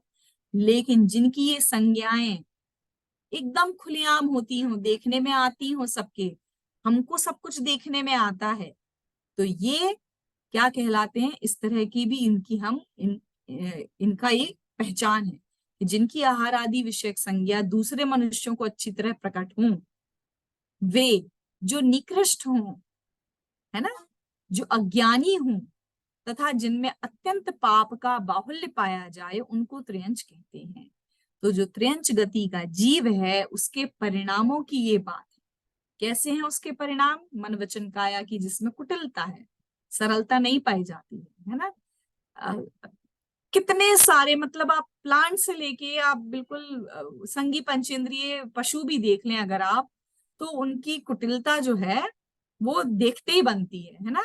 जैसे प्लांट्स हैं, कितना कुछ समझते हैं ये, मतलब आप वो टच मी नॉट है, टच किया तो वो क्लोज हो जाता है। शास्त्रों में एक बात आती है कि एक प्लांट ऐसा होता है जिसका फ्लावर पता है कब खिलता है, उसके इतने इतने उसके वेद के परिणाम तेज होते हैं ना कि उस पर जब कोई स्त्री कुल्ला कर दे तो वो फूल खिल जाता है, ऐसा मैंने सुना था प्रवचनों में, है ना। तो इस तरह की कुटिलता होती है उनकी, तो कनेक्ट कर सकते हैं हम इस बात को कि जिनके मन वचन काय की कुटिलता हो। आहार आदि विषयक संज्ञा बहुत, चारों आहार उनका देख लो, कहीं भी खा लेंगे, फट से डर के भाग जाएंगे। मैथुन संज्ञा भी उनकी देखने में आ जाती है और परिग्रह संज्ञा भी देखने में आ जाती है। वो जो छोटी सी चींटी है ना, वो भी इधर उधर से कण इकट्ठे कर करके अपने बिल में लेते जाती हुई हमको दिखाई देती है ना। तो परिग्रह संज्ञा, इनकी चारों संज्ञाएं ना ये छुपके नहीं करती, ये क्या करते हैं, प्रकट करते हैं। तो अब एक और बहुत सुंदर चर्चा जो भैया जी के प्रवचन में आई थी कि हम मनुष्य हैं, हमारा आहार भी घर के अंदर है ना, डाइनिंग एरिया भी हॉल से हम दूरी रखते थे, अब बात और है कि फ्लैट सिस्टम में एक ही हो गए हैं। तो आहार भी हम अपना क्लोज उसमें बाउंड्री में लेते थे, है ना। डर भी हम चीखते चिल्लाते, सदाचार के नाम पे अच्छा नहीं माना जाता जो बहुत ज्यादा इस तरह की चीजें प्रकट करे, है ना। और मैथुन संज्ञा भी सब बंद उसमें ही होती है। और परिग्रह मतलब दिखावा भी हमारे को शोभा नहीं देता, लेकिन हम क्या कर रहे हैं, ये चारों संज्ञाएं कैसी हो गई है हमारी, प्रकट होती जा रही है ना। सड़कों पे खाना, खड़े होके खाना, है ना, और चिल्ला चिल्ला के अपने भयों को दिखाना, मतलब हमको अब कोई वो नहीं रह गया है, बाउंड्रीज नहीं रह गई हैं। या जिस तरह के आजकल फोटोज खिंचवाए जाते हैं, है ना, अपनी मैथुन संज्ञा को प्रकट करते हुए वाले, या परिग्रह का जितना दिखावा है। तो अब बहुत विचारने वाली बात है कि हमारा जो परिणाम है वो मनुष्यता को छोड़कर कहाँ जा रहा है। तो बहुत सुंदर ये विचार वहां से निकल के आया था जो मैंने आपके साथ शेयर किया। जरूर हमको ये बात अब ध्यान में रहेगी। जो निकृष्ट हो डेफिनेटली उत्कृष्ट काम नहीं होते हैं उनके, अज्ञानी हो। अज्ञानी क्यों कहा? क्योंकि मन का उनके पास सद्भाव है, नॉट ऑल, वेरी फ्यू, लेकिन most of them comes under अज्ञानी कैटेगरी। क्योंकि हमने देखा है कुछ संगी पंच इंद्रिय भी सम्यक दृष्टि के पात्र बनते हैं, उनको छोड़कर बाकियों की बात है। और जिनमें अत्यंत पाप का बाहुल्य पाया जाए उनको त्रियंच कहते हैं। तो ये त्रियंच गति का जो परिणाम है इस पे फोकस है, ना कि बाकी त्रियंचों के जो शरीर और वो सब दिखाई दे रहे हैं हमको, है ना। तो फिर से जीव हमारी ख्याल का विषय होना चाहिए कि जीव के वो परिणाम जो इस तरह के परिणाम है वो डिफाइन करते हैं त्रियंच गति को। अब मनुष्य गति की बात कि जो नित्य ही, नित्य मतलब हमेशा, हे उपादेय, तत्व अतत्व, आप तनाप, आप तो हम समझते हैं ना भगवान, कौन भगवान है कौन भगवान नहीं है, धर्म अधर्म आदि का विचार करे, शिल्प कला आदि में कुशल हो, जो पूर्वोक्त मन के विषय में उत्कृष्ट हो, अर्थात जो मन के द्वारा गुण दोष आदि का विचार स्मरण आदि कर सके, तथा युग की आदि में जो मनुओं से उत्पन्न हो, जो हमारे कुलकर थे, है ना, उनसे उत्पन्न हो, उनको मनुष्य कहते हैं। तो ये सारे भाव जो है, ये जो सारे परिणाम है, ये जो सारी जीव की अवस्था विशेष है, उनको मनुष्य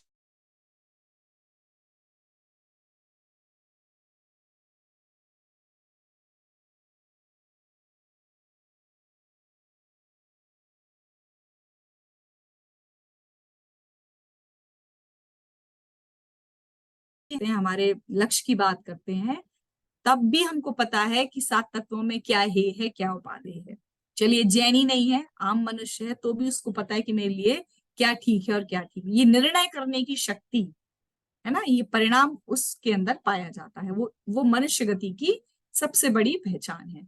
तत्व तत्व में, आप तनाप्त में, धर्म धर्म आदि का जो विचार कर सके और निर्णय ले सके, है ना। और शिल्पकार जितनी भी डेक्स्ट्रस चीजें हैं या जितनी भी क्रिएटिव चीजें हैं वो सारी मनुष्य के ही परिणाम है। ठीक है, इस तरह से मनुष्य गति का भाव देखा हमने। फिर एक बहुत अच्छी 150वीं गाथा आ गई कि भेद प्रभेद, है ना। भेद प्रभेद कैसे होते हैं, त्रियंचों के 5 भेद बताए, ये देख लीजिए यहाँ पे। त्रियंच 5 टाइप के होते हैं। त्रियंच सामान्य, एक त्रियंच सामान्य को नंबर 1, जो हम स्थान सीख के आए ना जीव स्थान में कैसे नंबरिंग की जाती है, तो जब हम सिर्फ त्रियंच की बात कर रहे हैं सामान्य जिसमें सब कुछ आ जाता है, वो उसको नंबर 1 डाल दिया। फिर 2 किसको डाला, पंचेंद्रिय को अलग कर लिया और एक इंद्रिय से चतुरिंद्रिय को अलग कर लिया, तो पंचेंद्रिय को 2 नंबर डाल दिया। फिर पर्याप्त और अपर्याप्त, है ना। अब हम सोचेंगे एक इंद्रिय से चतुरिंद्रिय को नंबर क्यों नहीं डाला, क्योंकि वो सब एक इंद्रिय वो त्रियंच सामान्य में इंक्लूड हो जाएंगे। पंचेंद्रिय को 2 नंबर दे दिया क्योंकि उसकी अलग से चर्चा है। फिर पर्याप्त और अपर्याप्त, है ना। पंचेंद्रिय 2 तरह के होते हैं, पर्याप्त और अपर्याप्त, तो 3 और 5 नंबर उसको दे दिया। फिर पर्याप्त में इंक्लूड हो जाएंगे कौन से, पुरुष वेदी और नपुंसक वेदी, और स्त्री वेदी को एक नया नंबर दे दिया 4। तो इस तरह से 5 स्थान, 5 टाइप त्रियंचों के हैं। क्यों बताए ये इसलिए बताए कि इनको मनुष्यों के भी टाइप बताने, ठीक है ना। तो मनुष्य भी कितने हुए, मनुष्य सामान्य एक कौन सा डिविजन इसमें नहीं है, पंचेंद्रिय वाला, जो कि त्रियंचों में। त्रियंचों में पंचेंद्रिय और एक इंद्रिय से चतुर्इंद्रिय के भेद हैं, लेकिन मनुष्य तो सारे पंचेंद्रिय ही होते हैं। तो मनुष्य सामान्य, पर्याप्त, अपर्याप्त, और एक अलग होता है मनुष्यनियों का, और एक अलग होता है जिसमें पुरुष वेदी और नपुंसक वेदी दोनों आ जाते हैं। तो 4 प्रकार के मनुष्य हैं और 5 प्रकार के त्रियंच होते हैं। इनका यूज आगे वाली गाथाओं में, आगे वाली मार्गणाओं में आता है, इसलिए ये यहाँ पर बता दिया आचार्य देव ने। देवगति की बात करेंगे अब। जो देवगति में होने वाले या पाए जाने वाले परिणमनों से सदा सुखी रहते हैं। ये सुखी रहने वाला कौन सा सुखी है, ये अनुकूलताओं का जो सुख है, ये उस सुख की चर्चा है। ये अनाकुल ये निराकुल सुख की बात नहीं है, तो ये हम अपने दिमाग में क्लियर रखेंगे। तो देवगति में पाए जाने वाले जो परिणमन है, जितनी भी अनुकूलताएं हैं, उसमें जो हमेशा सुखी रहते हैं और अनिमा महिमा आदि 8 दिव्य गुणों या रिद्धियों के द्वारा सदा अप्रतिहत रूप से विहार करते हैं। मतलब ये जो 8 रिद्धियां हैं, ये इनको बाय बर्थ मिलती है, इनको अर्न नहीं करनी पड़ती, जिनका रूप, लावण्य, यौवन आदि सदा प्रकाशमान रहता है। मतलब इनको बुढ़ापा नहीं आता, इनका बचपना नहीं होता। जब ये उपात शैया पर पैदा होते हैं तो पूरे के पूरे यंग, जवान, अपनी यौवन अवस्था में जैसा उनका रूप लावण्य होना चाहिए वैसे ही होता है, और कभी इनका बुढ़ापा नहीं आता। मतलब through out their life time they remain young. उनको परमागम में देव कहा है। तो कैसा परिणाम जीव का, जो अनुकूलताओं में सुखी रहे, जिनकी रिद्धियां मिलती रहे, जिनके शरीर में यौवन, वो भाव, यौवन वाला भाव हमेशा विद्यमान रहे, वो क्या कहलाएंगे, देवगति कहलाती है। देवगति की ये सारी विशेषताएं बता दी कि भाई पर्वतों, वनों, महासमुद्रों में वो विहार करते रहते, खूब घुमक्कड़ होते हैं, आज यहाँ जा रहे हैं, कल वहां जा रहे हैं, यहाँ वहां क्रीड़ा करते रहते हैं। और बलवानों को भी जीतने का भाव, इनका वीर्यांत्रय का जो वीर्यांत्रय कर्म का क्षेपशम बहुत अच्छा होता है, इनके अंदर जो जीतने का भाव होता है हमेशा।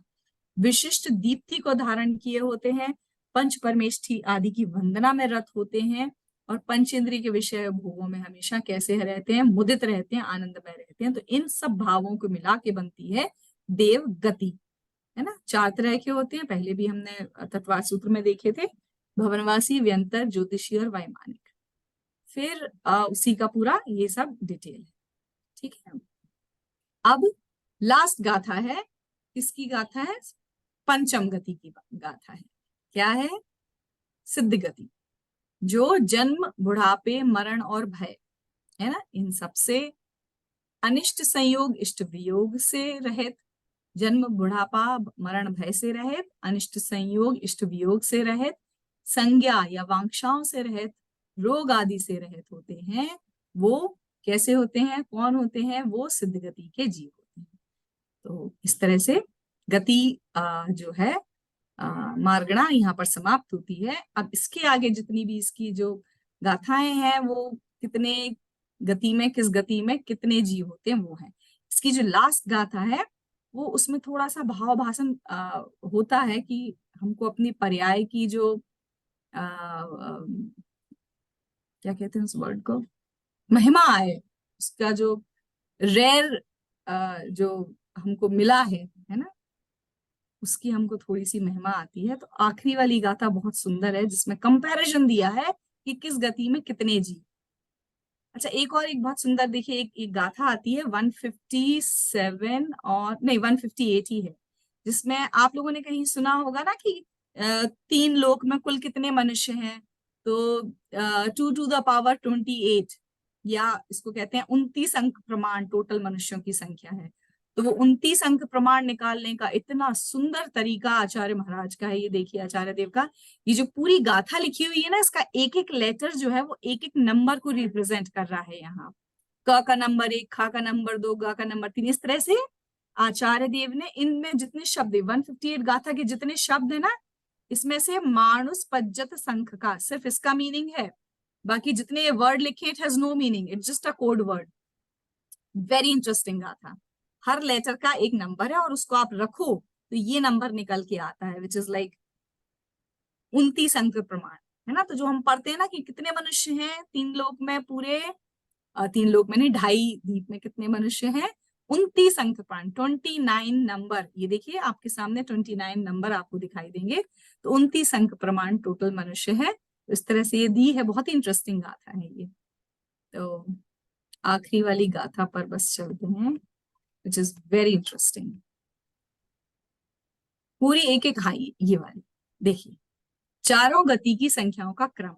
तो जो हमारी दुर्लभता है मनुष्य गति की, ये वाला वर्ड नहीं मुझे ख्याल आ रहा था, मनुष्य गति की दुर्लभता का साक्षात प्रमाण हमारे सामने है ना। कम से अधिक की ओर हम जाएंगे कि किस गति के जीव कितने कितने हैं। तो कंपैरेटिव स्टडी है ये। सबसे कम है मनुष्य, और ये मनुष्य में कौन से, पुरुष वेदी और नपुंसक वेदी आ जाएंगे, ठीक है। सबसे कम, और ये पर्याप्त, हम जो मनुष्य पर्याप्त मनुष्य उनकी बात है। तो सबसे कम है मनुष्य कौन से, पुरुष वेदी और नपुंसक वेदी। उनसे 3 गुना अधिक होती है मनुष्यनिया, ठीक है, 3 टाइम्स ज्यादा होती है मनुष्यनिया, तो उससे ज्यादा मनुष्यनिया। फिर डेफिनेटली कुल पर्याप्त मनुष्य, इन दोनों को जोड़ेंगे तो कुल पर्याप्त मनुष्य। इनसे ज्यादा है सर्वार्थ सिद्धि के देव।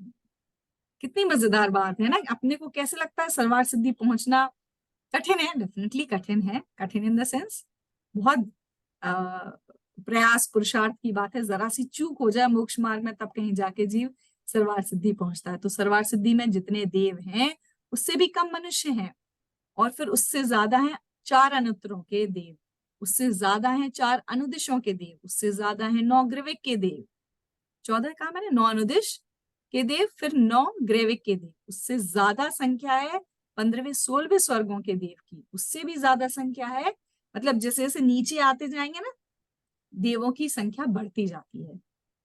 13 14वें स्वर्ग के देव, फिर उससे ज्यादा है 7वें नरक में जीव, उससे भी ज्यादा है 6वें नरक में जीव, फिर 11वें 12वें स्वर्ग का नंबर, फिर 9वें, मतलब ये कंपैरेटिव स्टडी है पूरी। नरक, फिर 7वें 8वें स्वर्ग के देव, फिर 4थे नरक के नारकी, 5वें 6वें स्वर्ग के देव, फिर 3रे नरक के नारकी। ये थोड़ा आप पढ़ेंगे, बुद्धि में बिठाएंगे तो अपने को पता चलेगा कि पहले नरक में सबसे ज्यादा नारकी है, 7वें नरक में सबसे कम नारकी है, कंपैरिजन किया जाए तो। और सर्वार्थ सिद्धि के देव, अगर देवों की बात की जाए, सिर्फ देवों की बात की जाए, तो सर्वार्थ सिद्धि में सबसे कम देव है। और सबसे ज्यादा देव किस में है, कहाँ पर है, ज्योतिषी। देखिए लास्ट ये ज्योतिषी आता है। कुल नारकियों से भी ज्यादा, टोटल जितने नारकी हैं, 7 नरक के जितने नारकी हैं, उनसे भी अधिक संख्या है भवनवासी देवों की, उनसे भी ज्यादा है योनिमति त्रियंश, मतलब जो फीमेल त्रियंश है, ऑल त्रियंश। फिर उससे भी ज्यादा है व्यंतर देव, फिर उससे भी ज्यादा है ज्योतिषी देव, और फिर डेफिनेटली कुल देवों की संख्या सबसे ज्यादा है। फिर है पंचेंद्रिय त्रियंश, इतने पंचेंद्रिय त्रियंश है, और उनसे भी ज्यादा है सामान्य त्रियंश। तो इस बात से हमको ये पता चलता है कि जीव जो है मैक्सिमम टाइम त्रियंश गति में निकालता है, क्योंकि सबसे ज्यादा त्रियंशों की संख्या है। और जो मनुष्य और त्रियंश हैं वो नरक से ज्यादा स्वर्ग में जाते हैं, मतलब अच्छे वाले भाव जीव के ज्यादा होते हैं और पाप वाले भाव कम होते हैं। और मनुष्य गति के जो परिणाम हैं वो रेयरेस्ट ऑफ द रेयर हैं, और उसमें भी पुरुष मनुष्य होना और भी रेयर है ना। तो क्यों रेयर है? क्योंकि सारा जो संयम है, सारा जो भेद ज्ञान है, सारी जो आत्म तत्व की उपलब्धि है, वो हमको इसी गति में प्राप्त हो सकती है, इस गति के परिणामों में वो हमको मिल सकती है। सो ये एक बहुत सुंदर चर्चा यहाँ पर हमने देखी। अब आगे आते हैं हम। ये यहाँ पे जो मनुष्यनी जो है, मतलब स्त्री पर्याय के लिए वर्ड यूज किया है क्या? वो जी, मानुषी भी सेम है? मानुषी वर्ड भी मैंने, मनुष्यनी और मानुषी वो सेम है word? हाँ, मनुष्यनी और मानुषी सेम है, Okay. Same word, same word. गति के बाद आती है दूसरी मार्गणा, इंद्रिय मार्गणा। अब आप बोलें तो मैं कंटिन्यू करूं, otherwise I am feeling little drained right now. Is it okay to stop here and then we can finish, begin fresh from the next session? गति के बाद इंद्रिय मार्गणा है। आप लोग प्लीज अब अपने वीडियो ऑन कर लीजिए। Yeah, that should be fine. ठीक है, ठीक है, कोई बात नहीं। बहुत तो न्यूज़ मुझे आपने बोला ना, तो थोड़ा ये भी होता है। और हाँ, बताइए। जी सर, एक रिक्वेस्ट है आप सभी से, अगर आप संडे इवनिंग 8 to 10 कंफर्टेबल हो और वो स्लॉट अगर अवेलेबल हो, तो क्या हम कर सकते हैं 8 to 10 ये क्लास संडे को? आज मेरी 4 क्लासेस हो जाती हैं, तो I feel little stressed. Is it possible for you all? मतलब नहीं तो कंटिन्यू कर नहीं, सकते हैं। हम लोग जो यूएस में, हम लोग के लिए नहीं होती है, क्योंकि मॉर्निंग होती है, मंडे मॉर्निंग। ओह, नहीं, संडे मॉर्निंग होगी ना, संडे मॉर्निंग होगी। हाँ सॉरी, संडे मॉर्निंग। हाँ तो डन, हाँ फिर ठीक है, तो कर फिर सकते, ठीक है। सबको कंफर्टेबल है? हाँ, मतलब हमें तो कंफर्टेबल है। हाँ, यस, हाँ। अब उल्टा पूछ लीजिए, किसको कंफर्टेबल नहीं है? हाँ, that will make my work easy. Please raise your hand if you're not comfortable with Sunday 8 to 10 time slot. Only for a few weeks, you know. Like we are all. Nidhi ji, कल आप कल की बात कर रहे हैं? नहीं कल नहीं, से? मैं कल नहीं लूंगी, अगले वीक संडे से ही ले पाएंगे। हाँ, then no problem. So maybe another 3-4 weeks time left. हाँ, आज क्योंकि जो शुरू की जीव समास प्राण पर्याप्ति, इसमें समझने के लिए काफी मटेरियल था। अभी जो आगे मार्गणाएं आएंगी, 1 या 2 मार्गणाएं हैवी होंगी, बाकी बहुत मजेदार सा विषय है, आसानी से होते जाएगा। ठीक। तो मैं समझ रही हूँ कि हम कंफर्टेबल हैं सभी, और अगले हम सैटरडे की बजाय संडे को कर लेंगे 8 to 10। एक बार जिनल जी से चेक कर लेना हाँ हाँ, अवेलेबिलिटी के लिए। ठीक है, और ठीक है। नहीं तो अपन और कुछ भी अल्टरनेट कर लेंगे। सैटरडे को बहुत हैपनिंग हो जाता है सर। मित्तल जी, आप बात कर लेंगे ना जिनल जी से? जी सर, मैं उनको मैसेज कर देती हूँ। हाँ, चलेगा चलेगा, ओके, डन। आई होप, मतलब आइडिया तो मुझे नहीं है संडे का 8 to 10 का टाइम स्लॉट, वो अवेलेबल होना बहुत जरूरी है। हो जाएगा। योर आईडी से लॉग इन करेंगे। हाँ, ठीक है, ठीक। एएम हो सकता है सुबह 6 to 8 Sunday. Sunday 8 to 10 AM। 6 to 8। नहीं, मेरे को फिर 6 to 8 मॉर्निंग। यस। नहीं, थोड़ा मुश्किल हो जाएगा। Very early in the morning. Very early. 6 बजे सुबह बैठने के लिए कम से कम 1 घंटे पहले ऑन हो जाना चाहिए, and this is not like, मतलब मुझे थोड़ा मुश्किल हो जाएगा।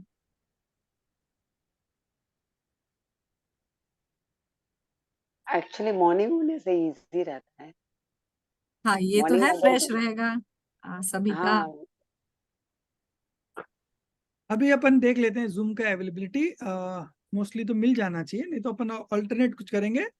लेकिन अभी तो अपना तय रहा संडे, सैटरडे की जगह संडे, बस इतना ही फर्क पड़ रहा बस है। इतना ही, सेम तो है, दूसरी एक चीज की क्लैरिफिकेशन करनी थी।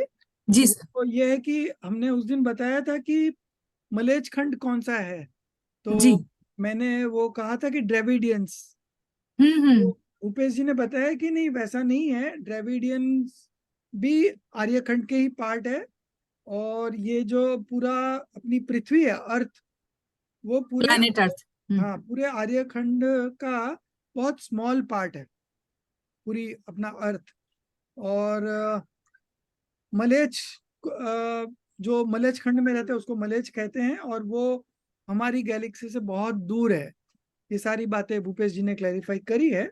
और दूसरी बात उन्होंने ये भी बताई कि जैन भूगोल में जो ये बताया गया कि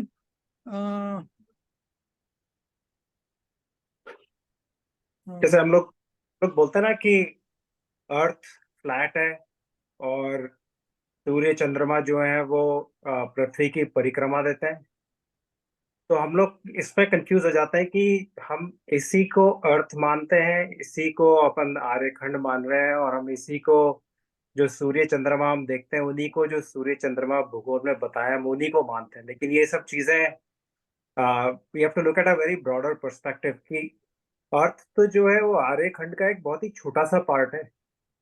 आर्यखंड तो काफी बड़ा है अपने आप में, और मलेच्छ खंड अलग है। तो अगर हम पृथ्वी को देखें तो वो पृथ्वी इज लाइक मच बिगर, जो यूनिवर्स जिसको हम कहते हैं ना। तो अभी तो कुछ साइंटिस्ट भी बोलने लगे हैं कि यूनिवर्स इज फ्लैट। तो अगर हम उस एंगल से देखें तो हमारी भूगोल में जो लिखा है वो सब चीजें जो हमें ऐसे लगता है ना कि अनबिलीवेबल है, कैसे हम जो देखते हैं वो सब चीजें ऐसी तो होती नहीं है, लेकिन वो सब चीजें सच हैं। मतलब ये सब चीजें जो धीरे धीरे उभर के आ रही हैं उसके हिसाब से हमारी भूगोल में हमें उसमें शंका नहीं होनी चाहिए, क्योंकि even science sorry, talking sorry. I was about to ask the one question. So in that case, जो पहले मान्यता थी कि भारत खंड में ही आर्य है, ऐसा नहीं है, यूएस में भी आर्य है, ऐसा है क्या? It's like any gulf where also the मनुष्य जो है वो भी आर्य है। सब पूरा आर्यखंड है, तो सारे मनुष्य पृथ्वी, तो मैं बोला ना आर्यखंड का एक बहुत छोटा प्लैनेट सा अर्थ। The entire planet Earth is the Aryakand. Huh? Oh, okay. It's planet not the Aryakand completely. No, I got that. It's a Parts of small Aryakand. fraction of the Aryakand. Yeah, yeah. Yes. Yes. बहुत Bharat interesting सी चर्चा है, क्योंकि इसके पूरी जानकारी हमको अब है उपलब्ध, लेकिन मैच नहीं कर रही जो कहा जा रहा है। साइंटिस्ट जो दिन रात अपना प्रश्न लगे हुए इसलिए हैं आता है क्योंकि हम ये आता है ना कि मलेच्छ को मलेच्छ की भाषा में समझाने के लिए आचार्यों की ये मजबूरी है कि ये करते हैं। तो फिर प्रश्न ये होता है तो फिर हम तो सब आर्य ही है, तो फिर मलेच्छ की भाषा का ये क्यों उधर आना पड़ा, यू नो? राइट। ये एग्जाम्पल है, एक देश होता है, एग्जाम्पल है, राइट। अच्छा, ऐसा है नहीं। हाँ, हम मलेच्छ नहीं है, हम हैं तो बिल्कुल आर्यखंड के ही जीव, क्योंकि हमको धर्म का यहाँ सद्भाव है। लेकिन ये एक एग्जाम्पल है, और एग्जाम्पल हमेशा एक देश होते हैं।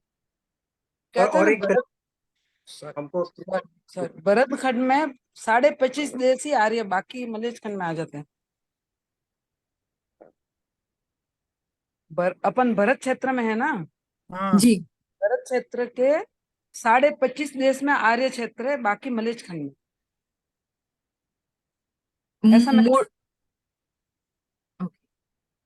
25.5 क्षेत्र आप कह रहे हैं?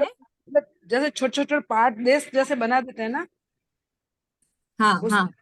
25.5 देश आर्य क्षेत्र है, बाकी सारे मलेच्छ खंड में है। मलेच्छ खंड कहाँ पे है? ये भरत क्षेत्र के जो अलग अलग खंड कर दिए ना, 1 भाग 2 भाग वैसे में, हाँ, उसमें अपन जिस भाग में रह रहे हैं उसमें 25.5 देश आर्य क्षेत्र है, बाकी सारा मलेच्छ है। जो दूसरे तीसरे भाग जो रहते हैं ना, वो मलेच्छ खंड में। और अपने क्षेत्र में भी 25.5 देश जितना एरिया आर्य खंड का, बाकी सारा मलेच्छ का आ जाता है। हाँ, एक किसी अपेक्षा से ऐसे भी कहा गया होगा।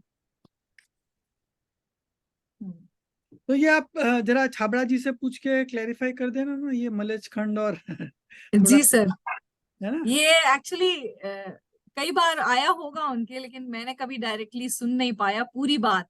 या लेक्चर्स अवेलेबल हैं उनके काफी सारे, हाँ जो हमेशा रहता है कि पूरी सीरीज मुझे सुननी है, लेकिन मौका नहीं मिला मुझे कभी, या प्रमाद इतना है ना। खाली व्हाट्सएप से इतना प्रश्न पूछ लेना तो वो दे देंगे जवाब, है ना। ठीक है, मैं इस बारे में और क्लैरिटी की कोशिश करूंगी। ठीक है, तो सब नेक्स्ट संडे को मिलेंगे अभी 8 बजे, है ना। जी सर, जी सर। चलिए स्तुति करते हैं।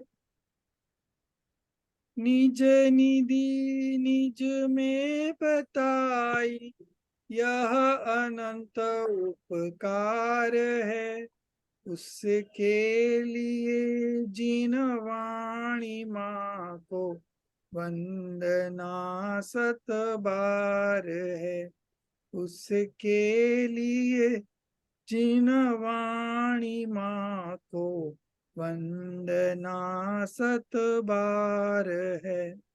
9 बार 9 कंठ गिनेंगे। जय जिनेन्द्र।